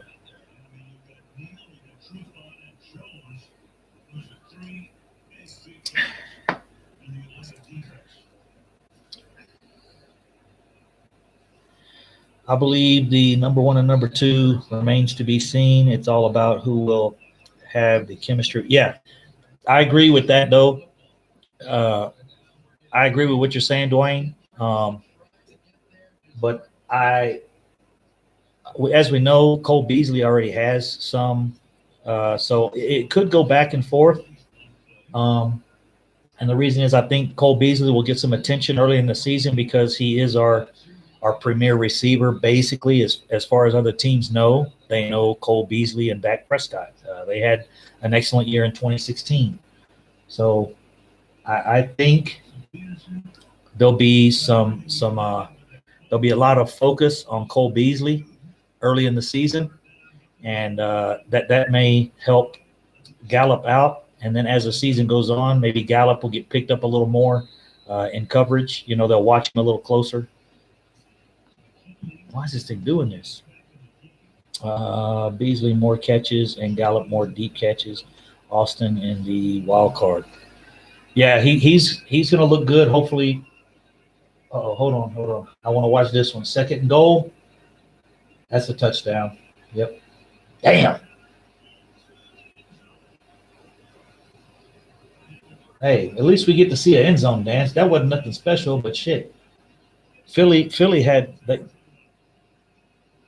Allen Hurns. Hey, if Allen Hurns stays healthy, it'll really help our receiving crew. I know he's had some injury issues. He's already had some injury issues with us. We haven't seen him a lot, so he's one of those guys, man.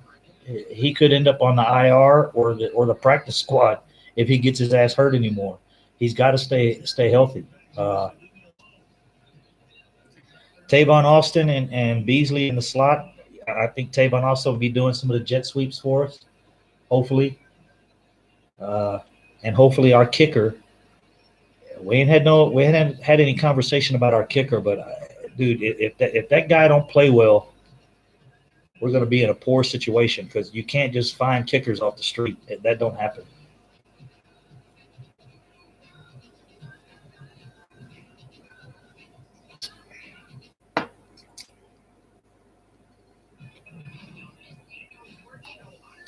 The Wing Bowl. Do you say Tavon Austin Zeke in some pages at the same time? Packages. Oh, man, I wish I could have. I wish we could have. You know, really, we don't know because we didn't see Ezekiel Elliott in preseason at all. So things. That's another thing that the.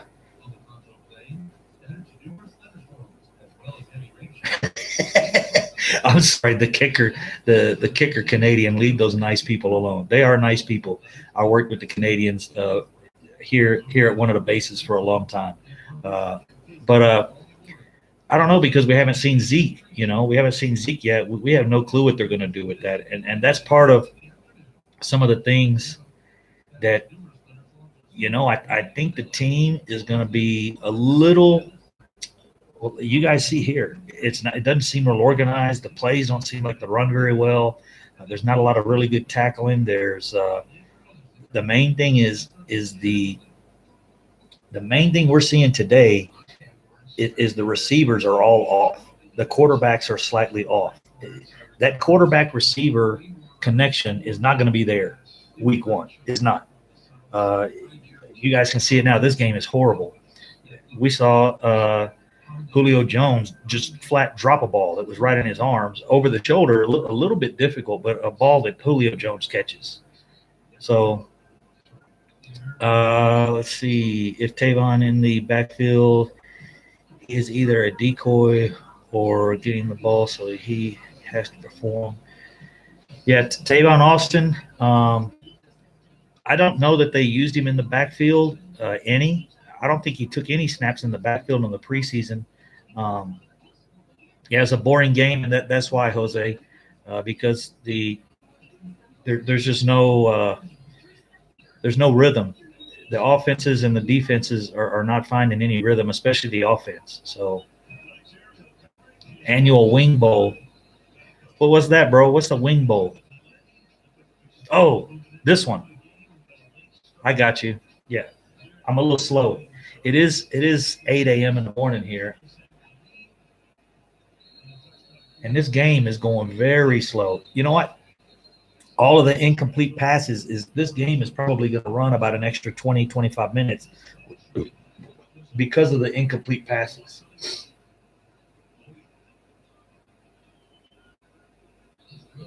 You want Philly?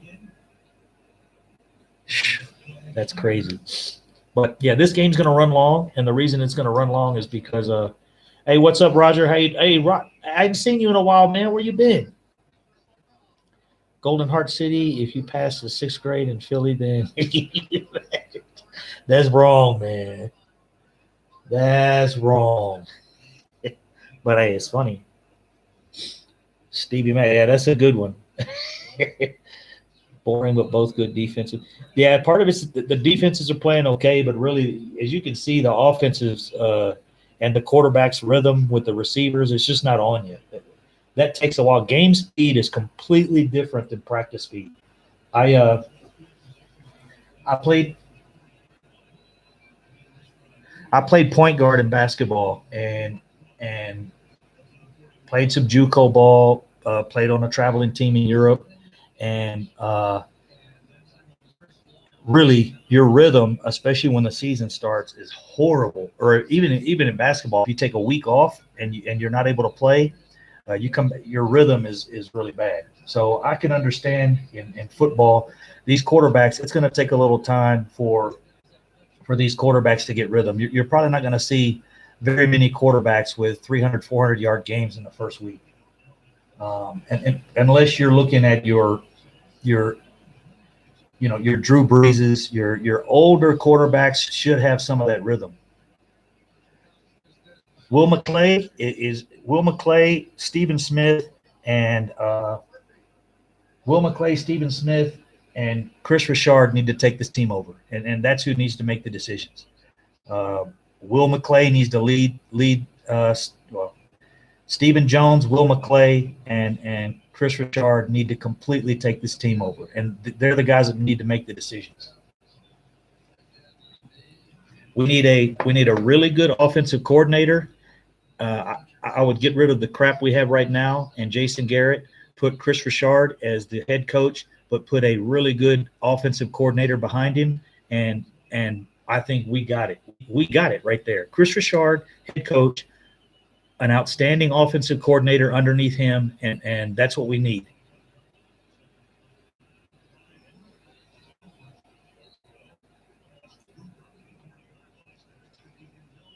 Romo will work as an offensive coordinator. Yeah, that could be, but he's making too much money. He's got an easy job.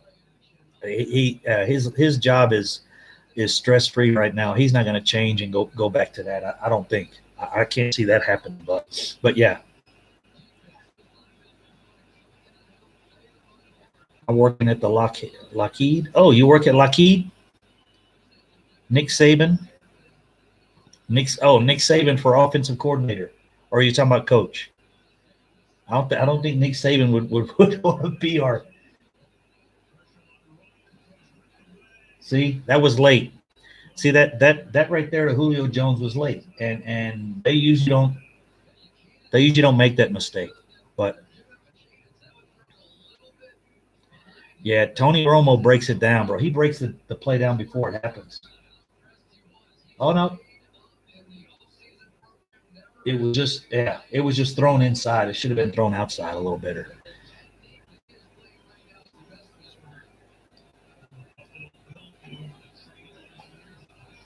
College, yeah. College and pro, completely different, man. All right, Atlanta.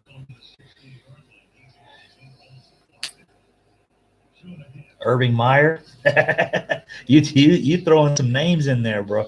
Yeah, for those coaches to leave some of those places, I don't know if that's I haven't been there, but I know what you're talking about. Golden Heart. Oh, okay. If we got another guy from Tennessee, the Tennessee area. Stevie Mack. Who was he talking to? Golden Heart. Golden Heart is where are you from, Golden Heart?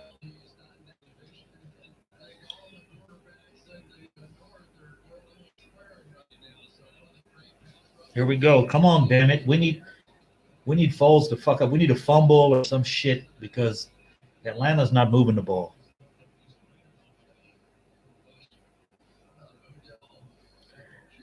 Yeah. Charles Haley called out Dallas. He sure as hell did. I got 19. Good Lord. On a game night. I'm sorry, guys, about my channel earlier if you guys were here. But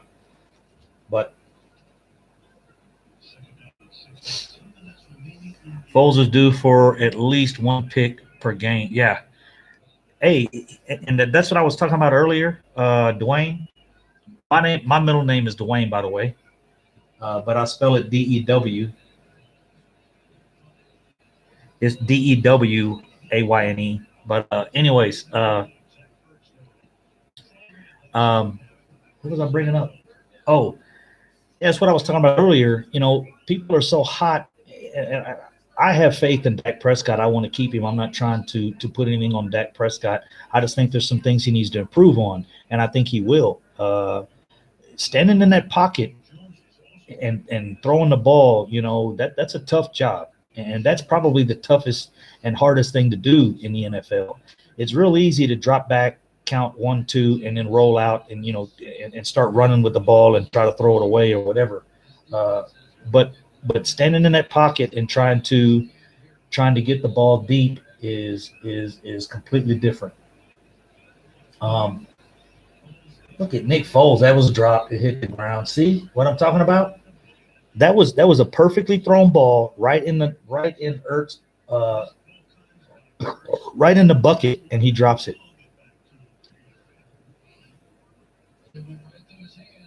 Look at that. See, teams are just out of sync. It's going to be that way for a couple weeks, guys.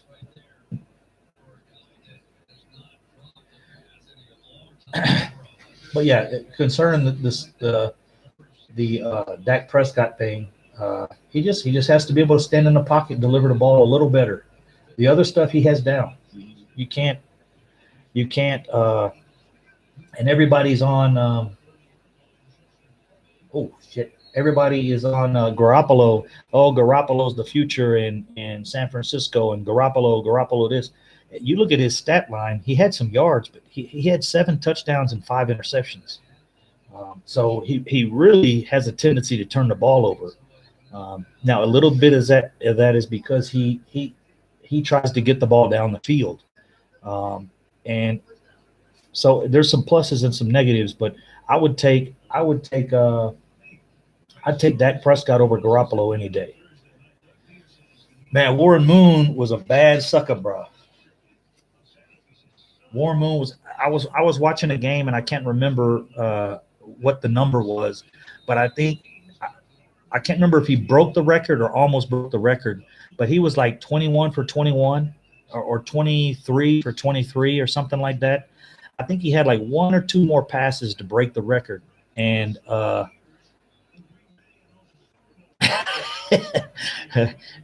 think he had 1 or 2 more passes to break the record. Oh, that's right.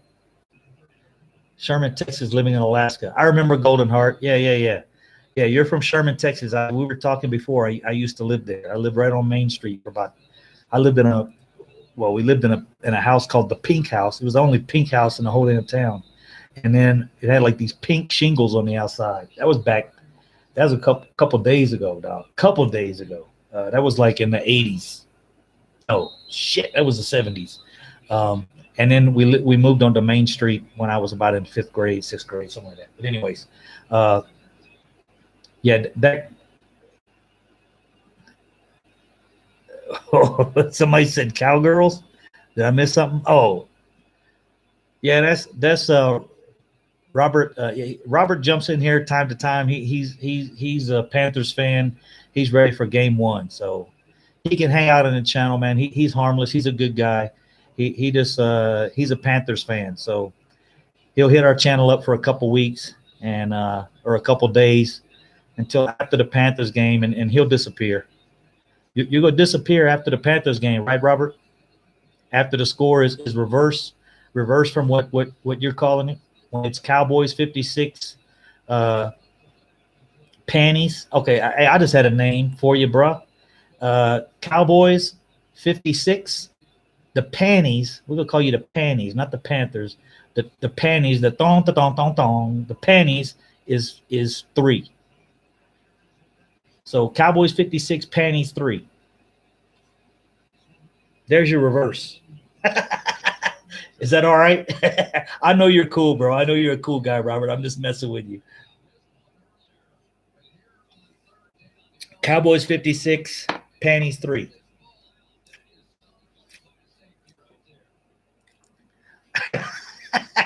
Yeah, my wife jumped in with the thong, the thong, thong, thong.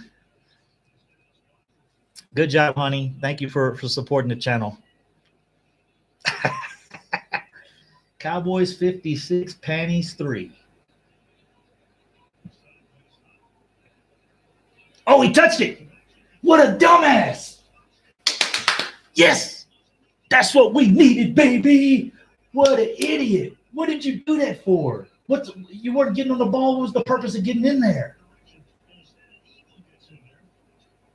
He hit it with his foot. He was the first person to touch it. That's automatic. What did he do? There was no reason to even get in there.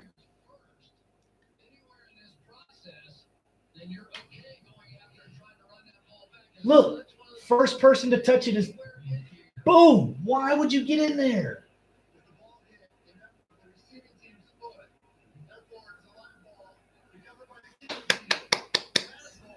The E-girls, the E-girls.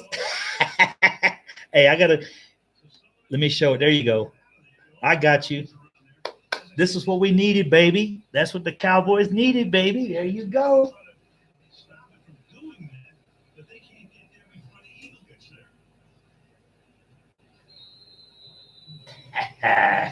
Them E-girls.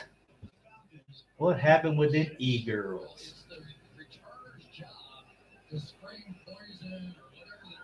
Maybe he didn't see the ball. The she-gals. Hey, that's a good one, too. I like that. That's even better. She-gals. That's funny. They got to do something with it now. Holy shit. Woo-hoo. That was close.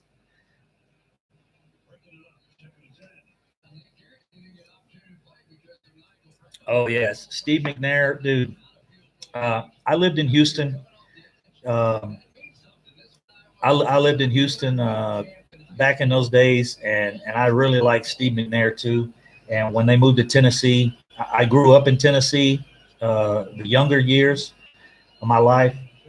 So when they moved to Tennessee, I really liked the Tennessee Titans as well. So Steve McNair was really, really a good player to watch. That dude, they say that Steve McNair threw the prettiest football of anyone, and that's one of the things he was known for. But that guy could throw the ball, and Steve McNair. What's the guy from Philly? The big dude from Philly. See, I forget names. What's your McNair? Yeah, not McNair. McNabb as well. McNair, Warren Moon. Those dudes were some bad football players, man. But Steve McNair, they said, threw one of the prettiest footballs in the history of football. Steve McNair was special. A shame that Titans team never won. Yeah, that was so close. When they played, the greatest show on turf. Yeah, McNabb. Yeah, that's what I was saying. But when they played the greatest show on turf in that Super Bowl, man, I was pulling for the Titans so bad. And when what's his name? Man, the receiver, he came up a yard short, and he was Givens, Ernest Givens. Ernest Givens came up a yard short. Yeah, 1 yard away, right there at the goal line, and Givens got tackled. Donovan McNabb. There you go. My bad. Good call. But yeah, 1 yard away, Ernest Givens came up. Man, that was painful, bro. Really painful. But that season, if you guys remember, that was the miracle of Music City when the tight end, they kicked off. Titans had to score a touchdown. Only had like a few seconds left. They kicked off to the Titans, and the popular tight end they had. If somebody remembers his name, you guys are really good with names. But the tight end ran up about 3 or 4 yards of the ball and then turned and threw it down to the opposite side of the field, and they ran it in for a touchdown, and they won the game. That got them to the Super Bowl, the Miracle of Music City. And I can't remember. Oh, my God, dude. Frank Wycheck. I remember the play so well, and I knew the guy's name. I just could, dude, that was amazing, bro.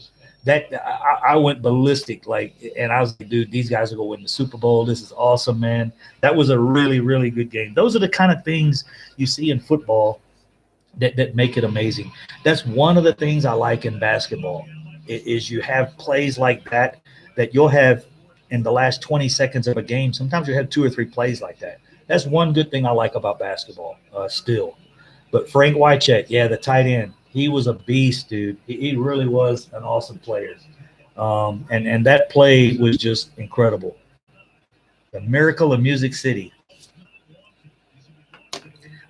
I really appreciate you guys being on here, man. I'm having so much fun. If you guys weren't here, I'd be watching this damn game alone, sitting in Afghanistan, and it would be relatively boring. So I appreciate it. We still need Philly to put this in the end zone, though. Frank Wycheck, tight. Yeah, is Dak compared to? I think. Well, they're a lot different. Warren Moon was a much better pocket passer, but Warren Moon right now is a couple steps ahead of Dak. You know, Dak Prescott is good, but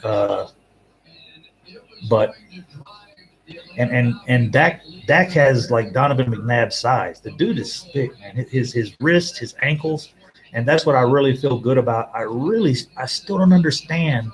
Does anybody have any idea why we carried 3 quarterbacks? I mean, Dak's played 2 years now, and he hasn't had to come off the field once. He hasn't had an injury. He hasn't had a situation.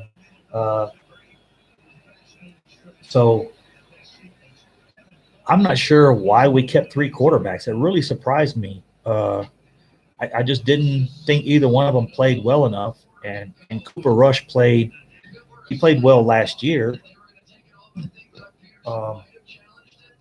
He played well last year during the preseason. So the fact we kept and we even drafted Mike White really blew me away. I said that earlier. We needed a safety.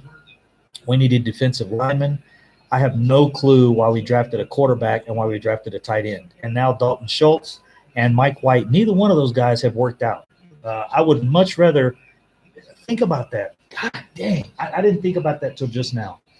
We drafted Mike White and we drafted Dalton Schultz. Neither one of those guys really have worked out. What if we would have drafted 2 safeties in those positions?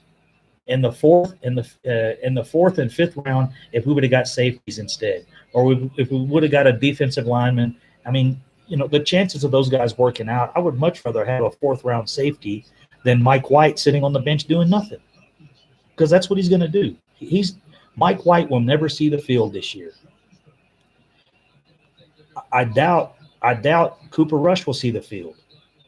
So, I hope neither one of them sees the field. Throw an interception. God damn it. See what I mean by that was horrible. That was horrible. But that's what I mean by the offenses being out of sync. Shit. That was like a punt. It was just like a 20-yard punt. He just chucked the ball up. Jesus shit, man. Okay, we're back to commercial again. So is anybody happy with that play? I think I'm actually ahead of you guys, right? I'm right on. Or am I cut off? Matt Ryan is overrated. CRUNK, oh, Dante Culpepper was another guy. Yeah, he was a bad quarterback, bro. Very, very. It's so crazy seeing the different styles of quarterbacks that are out there. You know, pretty much it seems like most receivers, most tight ends, you know, are relatively the same. Yeah, Herb, perfect. Hey, that's the third. You're the third buzz. So you just got a buzz for best shit talker of the night. So later, before the game is over, I will award I'm going to write these down. I might have too many. I will be awarding this super large Afghani toilet paper for the best shit talker of the night. Whoever has the best comment or the worst comment, you could win it for the best, or you could win it for the worst comment. I got Herb and I got the other guys. I'm going to write you guys down real quick and make sure I give the award to the right person.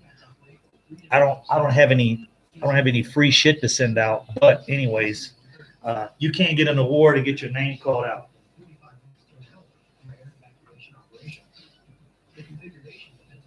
Yeah, that's garbage, dude. He didn't have to throw that. Yeah, this is. It's actually paper towels, guys. It's not toilet paper. But I was laughing earlier because I have them order this for me because it's a big roll of paper towels, but it looks like coolie paper or toilet paper. So uh, whoever has the greatest, most amazing comment of the night, you win the Shit Talker Award. I will ship you a roll of Afghani toilet paper, which will last you about 35 years. Just kidding. But that's where we are. Damn, they must take. Yeah, yeah. Actually, we're gonna give this to Matt Ryan because he's playing like shit. That's another award. I guess I should come out with the Golden Toilet Paper Award for playing like shit because Matt Ryan is playing like shit, bro. So is Nick Foles. Uh, yeah, the Matt Ryan role. That's funny, bro. Yeah, that's a good one. Ryan's contract is 5 years for 150, something like that, dude. Yeah, I think that might be right. I don't recall. I try to forget those numbers when I see them. So, well, we had a chance. Philly's still up. Still, it's a garbage game, as you guys know. Like I said, it's going to take Cow Hot Boys. The Cow Hot Boys. I like the Hot Boys. It's coming on to me. Chaz Green's better than Matt Ryan. Oh, that's wrong, man. Come on, man. You think Chaz Green's a better quarterback than Matt Ryan? Matt Ryan might be a better tackle than Chaz Green, though. That might be true.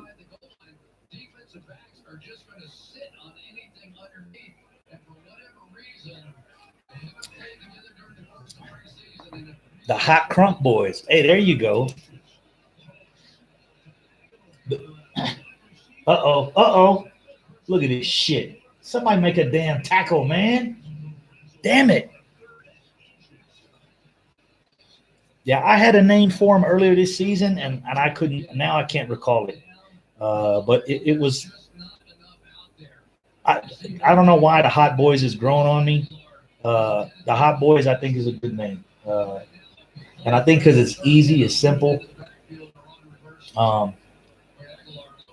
but War Daddy, I like that. Jerry Jones has said he's looking for his War Daddy, and I think DeMarcus Lawrence is that guy, dude. And if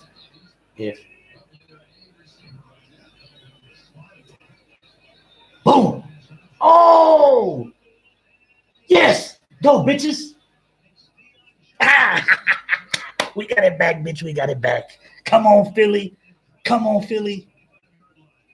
Dude, I'm pulling for Rico Gathers, man. Rico Suave. Hey, that's the jersey I need. I want to get. I might get my boy to get me a Suave jersey. I just want to get a 80 jersey and put Suave on the back. Yeah, that was a nice boom. Hey, that's what we need at safety, man. We need that at safety. That's a damn safety play. Shit. Woo-hoo. That's what I missed from JJ Wilcox. JJ Wilcox used to light that shit up. Oh, Rico ain't shit, Earl ain't shit. What? Hey, Anthony, I think somebody hacked into your computer because they saying some crazy shit. If they don't play for the boys and produce on field, why? No. Rico Gathers. Rico Gathers. I'm talking about Rico Gathers, man, the tight end. I was like, man, somebody done hacked into your computer, dog, because you talking crazy. If they don't play for the Cowboys, produce on the field, why? Oh no, man, Rico Gathers is gonna produce, man. Hey, bro, check out the preseason stats. He led our team in receptions, and he led in boom exclamation point, bitch.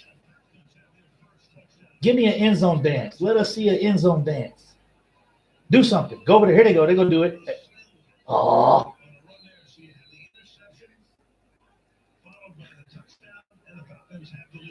Oh man. Are you serious? You think Anthony, come on, man. Bro, give him a chance, dude. This guy has got no opportunities to get on the field. Almost zero. He had the least amount of snaps of all the tight ends. Of all the tight ends, he had the least amount of snaps, and he still led the team in receptions and yards per catch. Rico really played well as far as getting some time, bro. We disagree on that one, but I'm telling you, man, Rico has the possibility to put up some numbers. He's gonna do it, man. Dude, I've been on his bandwagon. If you've been on my channel before, you can see I've been following Rico for a long time, bro. I think you will, man. Anthony, we need a tight end, bro, and it's not going to be one of those other guys. None of those other guys are working out. Swaim has 9 catches in 3 years. 9 catches in 3 years. Rico had that last year in preseason. Last year in preseason, he had 7 catches, 104 yards, 2 touchdowns. Swaim has nothing, and I know it was preseason, but that was with Cooper Rush throwing him the ball with second and third, third. What do you call it? He had backup linemen, and I know the backup defense was in there as well. But you guys can see how backup players play in the NFL. It's a totally different game. And Rico, every time he's been in there, he does something amazing. He does something crazy. If you guys, the one-handed catch he made in practice, the catch in the final preseason game where he jumped over the dude, and yeah, well, Lance Lenore had the most catches because of the last game. The last game he had and they knew at that point in the last game, they were throwing Lance Lenore the ball. That they had made their decisions on. Receiver. They were trying to see how Lance Lenore was work out, and as you saw the last game, he played really well, and they still didn't keep him. But you take Lance Lenore out, he had the most catches. But look at the stats, man. Rico got no snaps. He didn't get near as many snaps as Lance Lenore got. He was hardly even on the field.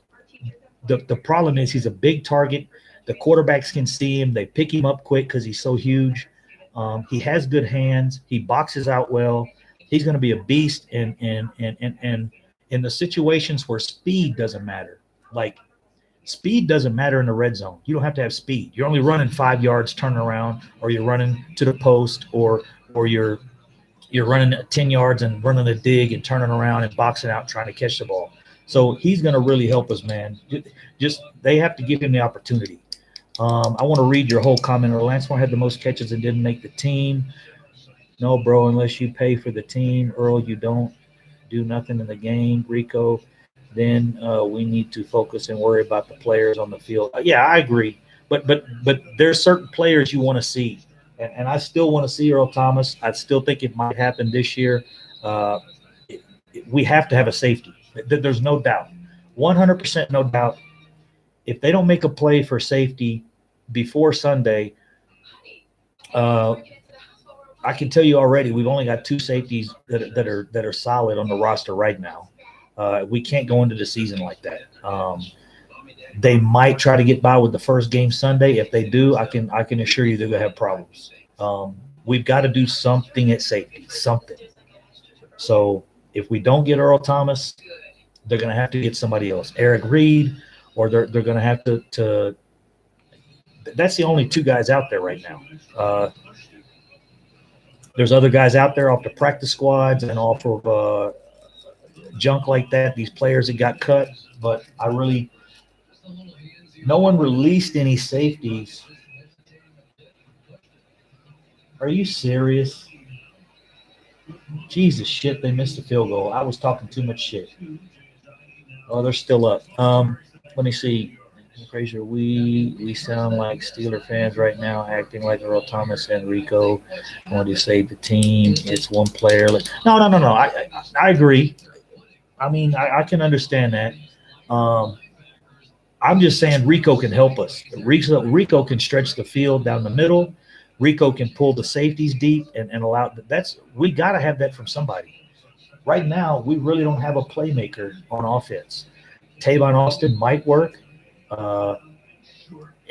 We need depth at safety. Now, I'm not saying it has to be Earl Thomas, but they have to do something. And there's only two guys out there right now. There's Earl Thomas and there's Eric Reed. And if they don't bring one of those two guys in, they're going to be in trouble. And my only thing with Rico Gathers is check his targets to catch ratio. He has an outstanding target to catch ratio, and he has yards after the catch. The dude is difficult to bring down. So to me, he's an asset. They just got to use him right, and they haven't. And they didn't use. I don't think they used Ryan Switzer right either. So it's not just Rico Gathers and Earl Thomas, but those are two situations that could help us. And the Cowboys saw that. That's why they didn't let him go. And I don't think they were going to let him go ever. I don't think they had any intention of letting him go. Opinion, but I mean, that's why we out here talking. And bro, that's been my best talk of the night. I really I want to hear the other side. I want to hear the other side because, dude, you easily any of us could be wrong. I mean, we've seen players drafted number one, automatic. Ryan Leaf, remember that quarterback? Ryan Leaf was drafted number one. He was supposed to be just, bro. You never heard crap from him. What was the guy's name? Here we go with names again. You guys got to help me out with this one. He was the number one first round draft pick for the Raiders. The quarterback that was supposed to be the bomb, and he didn't do shit. And I understand the Raiders were in a really big lull right then. They weren't doing really great. I might have to Google that one. I don't have my other computer open. I don't want to switch screens. But not every first round quarterback. Yes, sir. Jamarcus Russell. That dude was a dude. I thought he was just gonna kill it in the NFL. I mean, I thought that was automatic, and he just never looked like he was into it. He never looked like he had it together. Last video, they said Antonio Gates, Chargers resigned with him. Chargers re-signed with him yesterday. Chargers play our system, and he would have been a great fit for our line and for Zeke. Oh, Antonio Gates? He resigned. He signed with the Chargers again? Is that what you're saying? That's crazy, dude. I didn't think that dude. I didn't think he was walking too well last time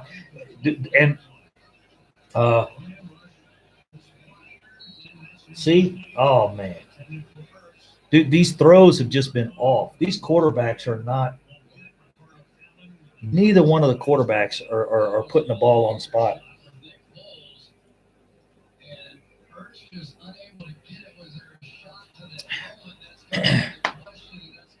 Yeah, if you look at the history – if you look at the history of tight ends, man, there's some Antonio Gates – Gonzalez, a lot of the top tight ends that were primarily basketball players. That was a horrible decision, but hey, at least he didn't muff it. Yeah, Doug Williams was he got Washington their last. I think he got them their last Super Bowl, right? Was that Washington's last Super Bowl? Doug Williams got them. Yeah, he played really well. He probably should have been MVP of the league that year. Um, well, towards the end of the season, he played really, really well.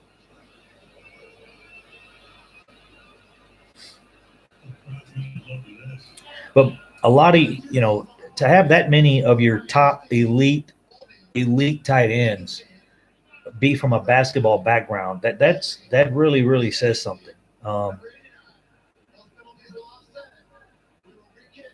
Gonzalez, Gates. There's another one. There's another tight end that came primarily from basketball. Was it Kevin Winslow?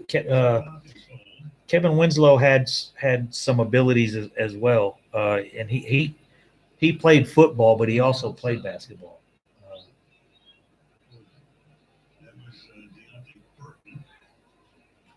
Come on, Atlanta, shit, man. Yeah, dude, this game is really sloppy.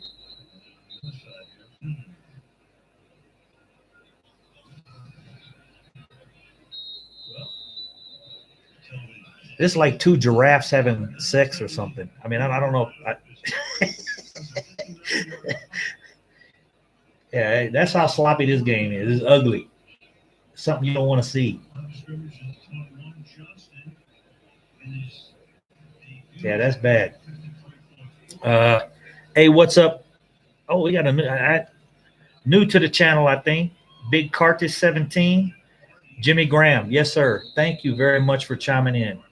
Jimmy Graham, Antonio Gates, uh, Kevin Winslow. Dude, these were all basketball players. Antonio Antonio Gates, I said him already, but Rico's TD catch from Cooper Rush was the shizzy. He's huge, big target.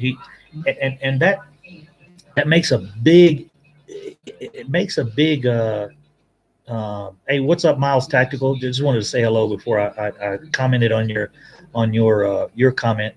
Um, Makes a big difference, man. Size does, and dude, he is a big target. That's a huge dude. He gets in there, he gets it done. He the the target to catch ratio is very good. He had 10 targets in the preseason last year. I don't know what his target to catch ratio junior Kevin, old school Kevin Winslow. He was also a very good basketball player in high school and college. But he only had 10 targets and 7 catches. That's really really good for a guy that yeah, Rob Gronkowski's like 6'5", I think, something like that. Six. I don't think I don't think he's 6'8". I don't think Gronkowski's that tall. The son and dad are both tight ends. Yeah, yeah, both of the guys were tight ends. Junior was the one that was a more prolific basketball player, I think. But he's one of the guys in the top 10 tight ends of all time. Yeah, but I don't know if Shannon Sharp played like college basketball. I don't know about that one. When I looked it up last time, I looked.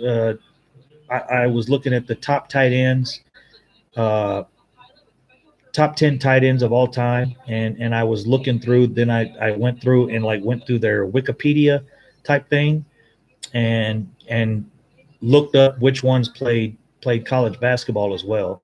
And I looked at a couple different lists for the top 10 tight ends because people rank them different and whatever. But just Google searching, and what Google had as far as tight ends, those four guys were definitely on the top 10, and they all played college basketball. So it's just, and Rico Gathers, dude, he was a beast in college basketball. Not he wasn't a normal basketball player in college. He really was. Dude had 28 rebounds in a game. He had a Dennis Rodman like type attitude when it came to playing basketball. But Shannon Sharp, I don't know. I don't know anything about his basketball career. He didn't show up as having any basketball career on Wikipedia when I looked. Jason Williams is the best tight end. Yeah, in the history of Dallas, yeah, I think he hurt us the last year or two because I think it hurt us the last year or two, and that is just because.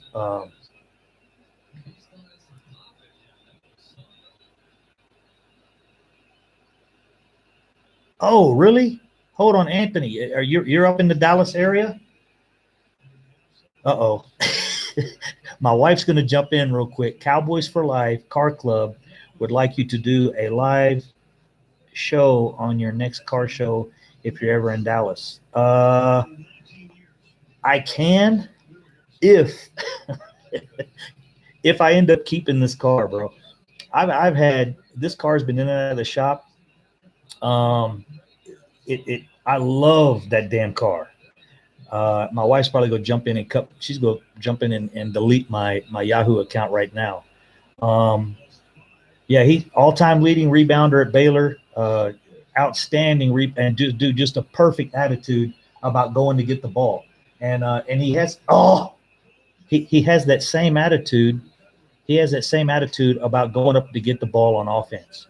But as far as the car, I'll have to look that up. Cowboys for Life Car Club. Do they have a website or something? I'll check it out. I actually went up to a car show in Oklahoma at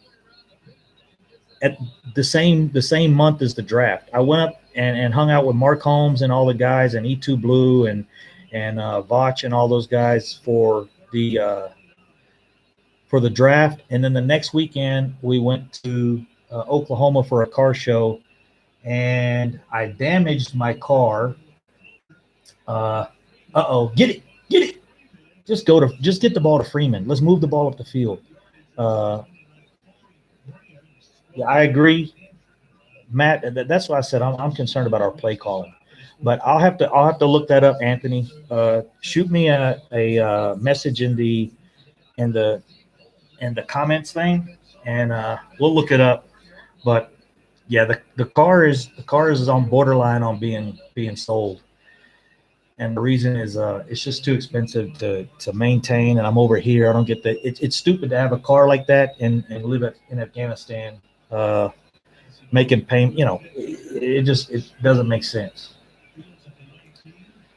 I've spent oh shit, was that a face mask? No.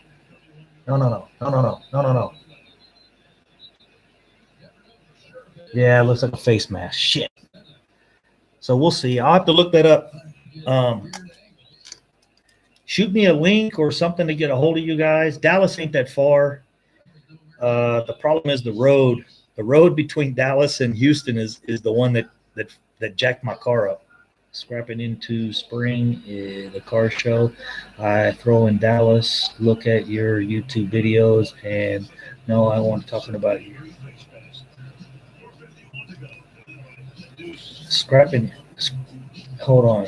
Scrapping into spring is the car show. I throw in Dallas. Look at your YouTube videos. And no, I wasn't talking about your car. I'm kind of lost on your.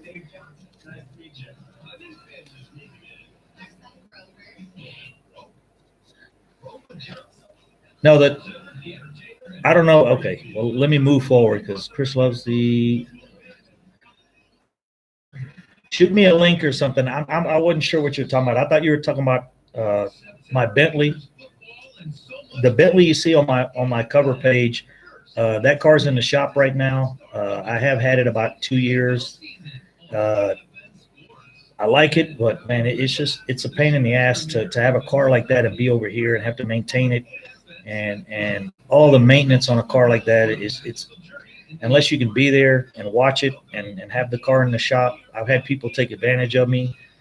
You put a Bentley in the shop, you get it out as $5,000 worth of work and a bunch of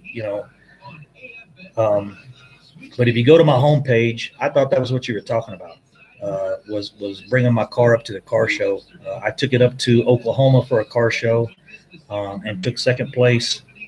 Had a good time up there, but by the time I got back, just little crap here and there. It's expensive.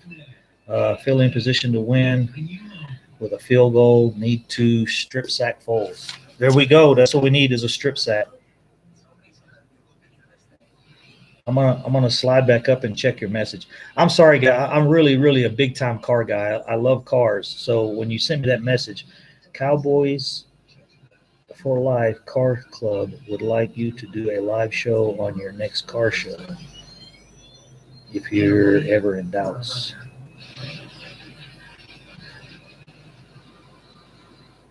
Yeah, I'm trying to pick that out. I'm not understanding your first message on the car show, Anthony. My bad. Well, we got a few minutes in the game. Uh, Hopefully, we get a strip sack here. Like Herb was saying, we need to be up by a half game before this game is over. Look at this horrible quarterback play, even by Matt Ryan. D. CRUNK, I see the Chevy celebrity with only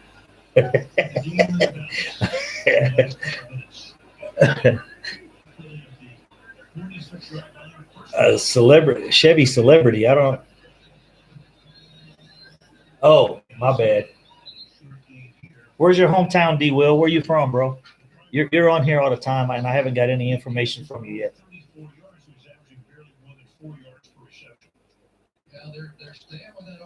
4 yards per reception, dude. Per reception, not per pass attempt.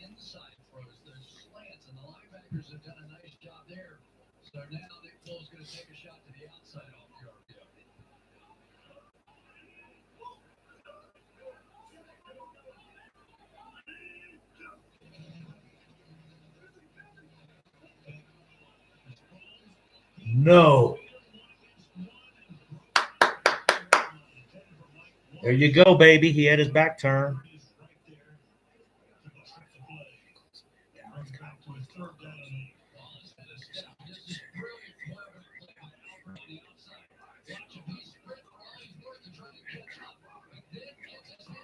Oh, okay. Oh, I got you. Okay, I see what you're saying.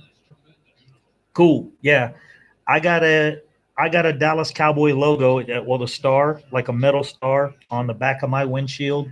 My wife has the same on her car. So, I thought you were talking about. Um,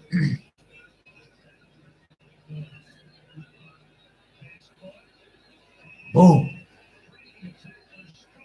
Damn it! Look at Philly, man. Ain't that some shit? I got you now. Yeah, I didn't understand the first message. You know how the messages are here. Sometimes Miles Tactical Rico's hand time in the 40 was, yeah, his 40 wasn't bad for being his size, 280 pounds, at 6'8". Dude is dude's an athlete, man, and he can go up and high point the ball. So he's going to help the team if they put him out there in the right positions and in the right situations. Come on now, let's go Atlanta, do something. Nick Foles, throw an interception. Oh, Sproles. Sproles is a tough little sucker, dude. That dude is tough. I wouldn't be surprised 10 years from now if we're watching the damn Philly game and Sproles is still out there balling.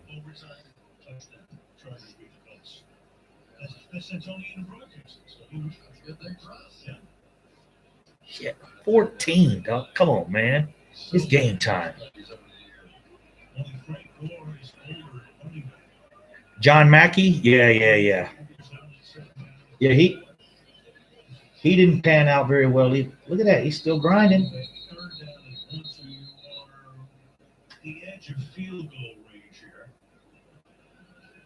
Here we go. This right here is when we bring in our new kicker and ZR2. I don't remember ZR2. What's the you talking about the pickup truck?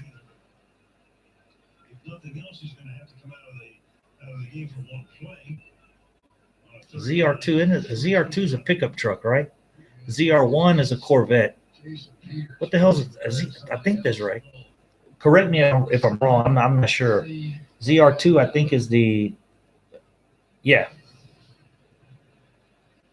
I know one thing it's going to do. It's going to allow them to make some substitutions.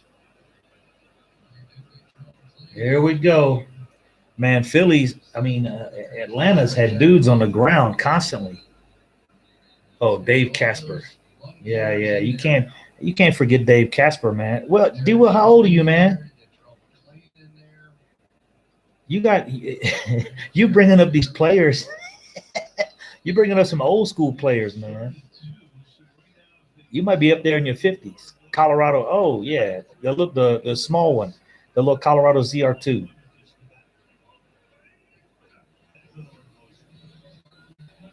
No, Jesus shit.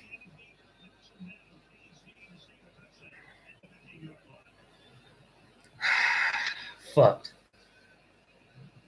Yeah, god damn it. That right there sucks. Well, maybe just let them score, get the shit out of the way.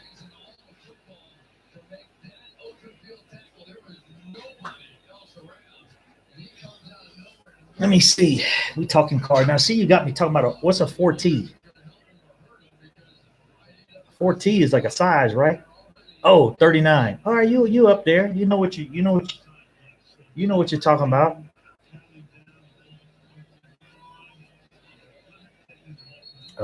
Let me see here. I think I got a picture of what the hell? Oh, I might have a picture of the cowboy logo on my car. I'm not sure. Um,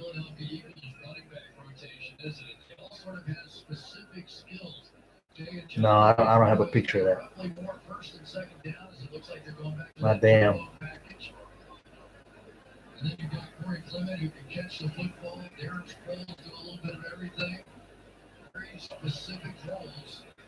They are jumbo on the right side with an extra offensive lineman in the game right there. 4T. Oh, okay, I got you. Shit. Hey, we got time. We got time. No, I don't think I have a picture.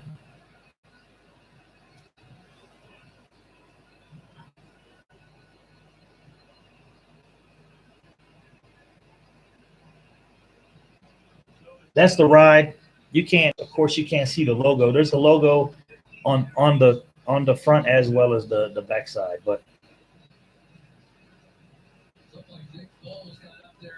yeah, that car's been a pain in the ass. Do I like Hondas? Yeah, my son has a Honda. No, no, no. He has a Nissan Maxima. My son has a Nissan Maxima. My other son has a Honda. No, no, no, no. Acura Integra TL, and my wife has a little Range Rover. But yeah, so this is horrible, man. We got 2 minutes. We need Atlanta to put up. We need Atlanta to put up something.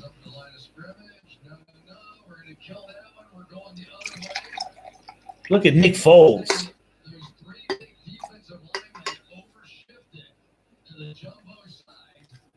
Last one, a half, not even a half. And then I'm going to catch some sleep. I'm going to sleep all damn day. Come on, Atlanta. Shit, man. Make a stop.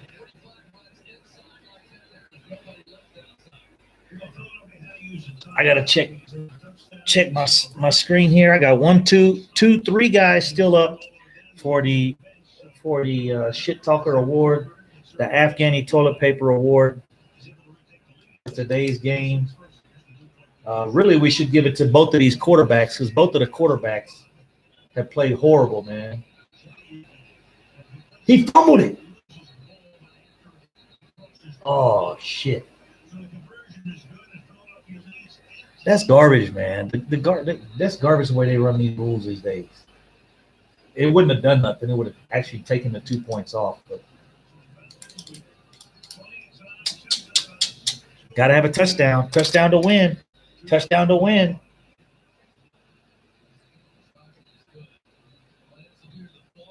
We'll see, guys. I hope.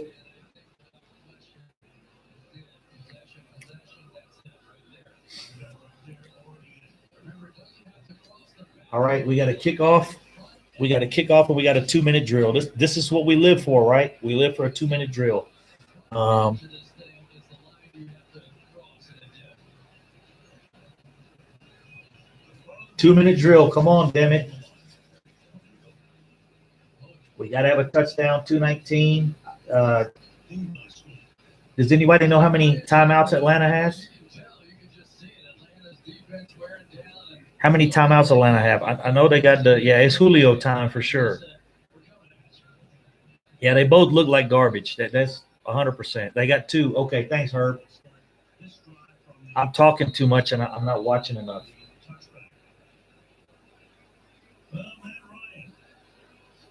I'll probably get a comment for that. I know Cowgirl Crunk will agree that I'm talking too much. If she didn't fall asleep already. It is 8:45 in the morning, man. I've been up since I started watching football 12 hours ago. I started watching the pre-games. Matt, the MVP. Hey, right here. Yeah, if he pulls this off, they've got to. They got 2 timeouts. They got the 2-minute warning. They got to get at least, boom, get outside. Okay. Get up, snap the ball. Get up, snap the ball. Try to get a playoff. Let's go, damn it. Let's go. This is where Jason Garrett sucks. They're not going to get it off. Oh, they might. Snap it. They got it off.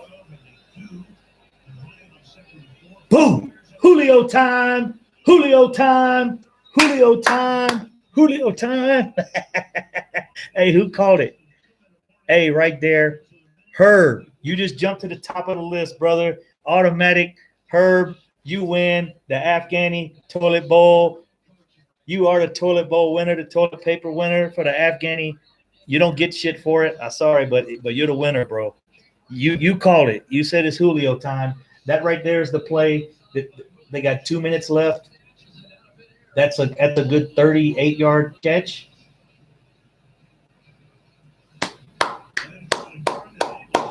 Good call, Herb. Right on time, brother. Right on time. Winner, winner, chicken dinner, bro. I'm going to keep track of this. I will keep track of it. I know it's stupid, but hey, it's what I got to offer from here. I can't offer a lot, bro. Hey, but they're in field goal range. They don't need a field goal, of course. But anyways, winner, winner, Eagles dinner. Eat them Eagles up. Winner, winner, Eagles dinner. We're going to eat them Eagles for dinner, bro. We already a half game up. As long as Matt Ryan don't throw a fucking interception. If he throws an interception, I got to take the award back. Oh! What the fuck was that?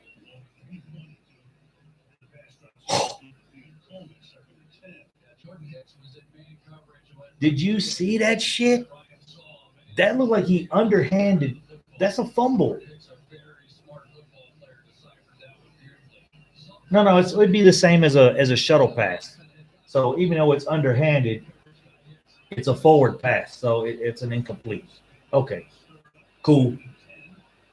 That yeah, that's I said. What the hell was that? He pump faked it and then threw it underhanded at him. I think he's nervous. See, yeah, bro, he's nervous, bro. See,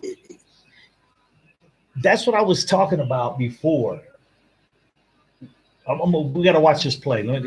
But what I was talking about before, you get in these situations and you're used to being in the pocket for, 2, 3, 4 weeks into the season. You get used to it. The first week of the season, they're not used to this. Boom. Oh, Julio time. Julio time. Julio time. Julio time. Herb. 2 rolls. I'm gonna go get you another roll. I'll be back. I have to go downtown. I have to get my security, take me downtown, get you another roll of toilet paper.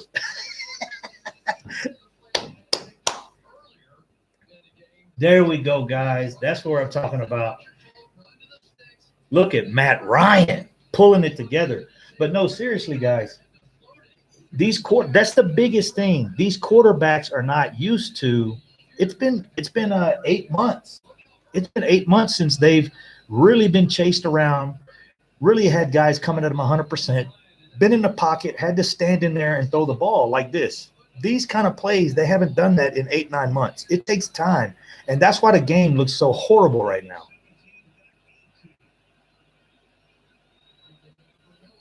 That's my opinion. I mean, Julio time. Julio time. Just don't leave too much time on the clock. That's why I'm mad we don't really do any 2-minute drills. Yeah, they don't get used to this. Why are they rushing right now? Let the clock. They got plenty of fucking time. They got 2 timeouts. Second, that actually wasn't bad. That don't bother me. Other than then they got to get like 8-9 yards. Now the time is running. If they got 2 timeouts, they need to use one. If they got 2 timeouts, they gotta be down to 1. Now the time, yeah. See how much time that took? That's crazy. Timeout.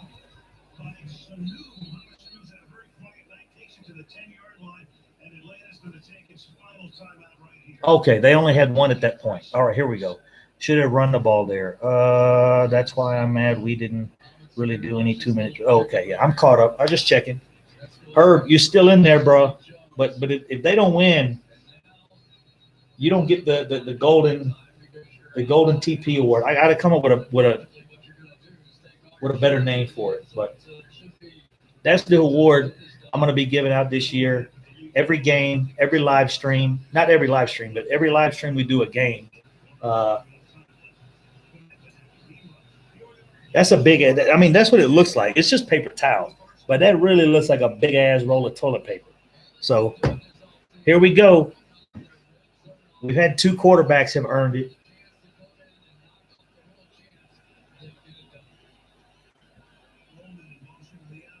Throw it away, throw it away, throw it away, throw it away, throw it away. Jesus shit, man. That was a 7-second play. What the hell is he doing? I haven't even seen Ridley out there. Oh my God. Dude, you're right. Dude, I completely forgot about that. See? Now, Stevie Mac, you trying to steal the toilet paper, the Distinguished Toilet Paper Championship trophy away from Herb on your last comment with only 16 seconds left, because that's true. I have not seen Calvin Ridley out there at all. Touchdown. Nope. He threw that. He looked like he had some confidence with that.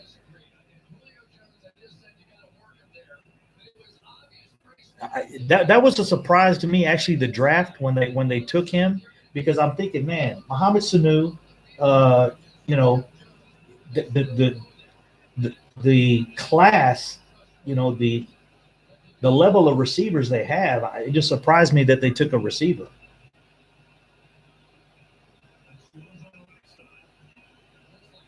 Got to do something. We need you. We need you. This really could.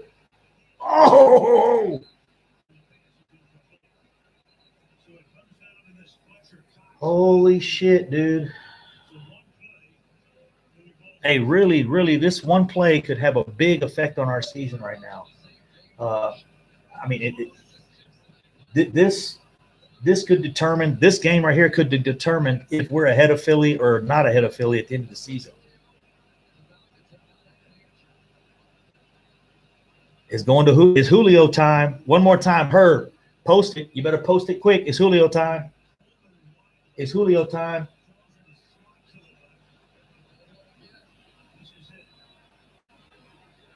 Out of the end zone. Oh, and a penalty. Oh, a penalty. Oh, my God.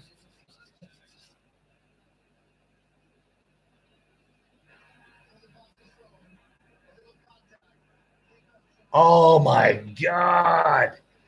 Holy shit. Hey, Super Bowl 51. The role Calvin Ridley is being played by the Invisible Man. I think so. That's another good comment. Bro, illegal contact. Oh my God. It's still, they still get the play again. Illegal contact, 5 yards. 5 yards, and actually that's better. It gives them a little more room. You know, that's what you being on that 1 yard line is tough, man. It gives you no passing room. This is a game, bro. This is a game. Out of bounds. Done. Ball game. Fucking Philly. God damn. See hey, that right there is what I'm talking about. Quarterbacks are out of sync. Receivers aren't in sync. But that was a horrible throw. Matt Ryan overthrew every fucking play in the last 30 seconds. Every play. Awful throw. Completely. Look at that. Yeah, that wasn't even a force out. That was, he had, look at that. There's no reason to throw it. If you throw it up high like that, he should have thrown it earlier and given him a chance to go up and get it and come down. But for him to throw it over his head and make him jump into he made him jump into the stands. That sucks, man. That really sucks. So Philly's leading the division. We got to win now. We have to win, or we're a game down. Yeah, bummer. Philly got lucky on that shit. Matt Ryan looked like crap. Literally looked like crap. I mean, those catches that he made during the last that catch that the catches that they made on the final drive, those guys were wide open. Julio Jones was wide open on almost every one of those. So I think quarterbacks, it's going to take time. You know, maybe that's good. We've got a dink and dunk quarterback right now, and he is slightly that. And we got a running game. So we're not going to be expecting our quarterback to throw 25, 30-yard bombs, or hopefully we're not going to be expecting our quarterback to drive us down the field and have 10 completions for 10 yards a catch.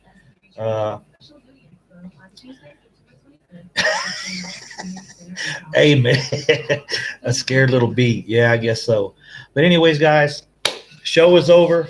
Cowboy Crunk going to roll it up. We'll be on Sunday. I'm going to watch some college football Saturday and chill out, relax, and we'll get some video time in tomorrow. I'll try to shoot you guys something. I really appreciate you guys jumping on. Congratulations to Herb Faust, our first and only so far, our first and only Afghani toilet paper bowl winner. I'll get a name for that straight up. But anyways, I appreciate it, guys. I'm going to jump off and try to catch some sleep, but I'm still wound up. The game was good. It was good to see the Cowboys, or not the Cowboys. Good to see football in general. And the Golden TP Award, there you go. That'll work for me. The golden Afghani TP Award. That's what we got it. So the GATP. But I appreciate it, guys. Thank you for joining into the channel, and like and subscribe if you hadn't before, and we'll get these videos going better. Like I said, the purpose of the channel is when I see something come out, I'm going to jump on the live stream real quick and start a live stream, and that way you guys can get notified, because sometimes it takes about 30, 40 minutes or an hour to get on ESPN. It takes about there you go. Hey, Robert, we will see you Sunday. We're going to beat the panties off the Panthers, bro. We're going to beat them panties like they ain't been beat before. So, as you guys know, Sunday, Cowboys in the panties. It's going to be 56 Cowboys, panties 3, just like Robert called it earlier. And laters, dude, appreciate it. You guys enjoy the show and subscribe to the channel. And I'll keep you informed of any news as soon as it comes out. As you guys can look back on the page before, or look back on the Earl Thomas situation, I put that out usually 30, 40 minutes before any of the other guys, and that's because I go live stream with it. I go straight to the live stream, and deuces, Robert. Peace out, guys. Thanks.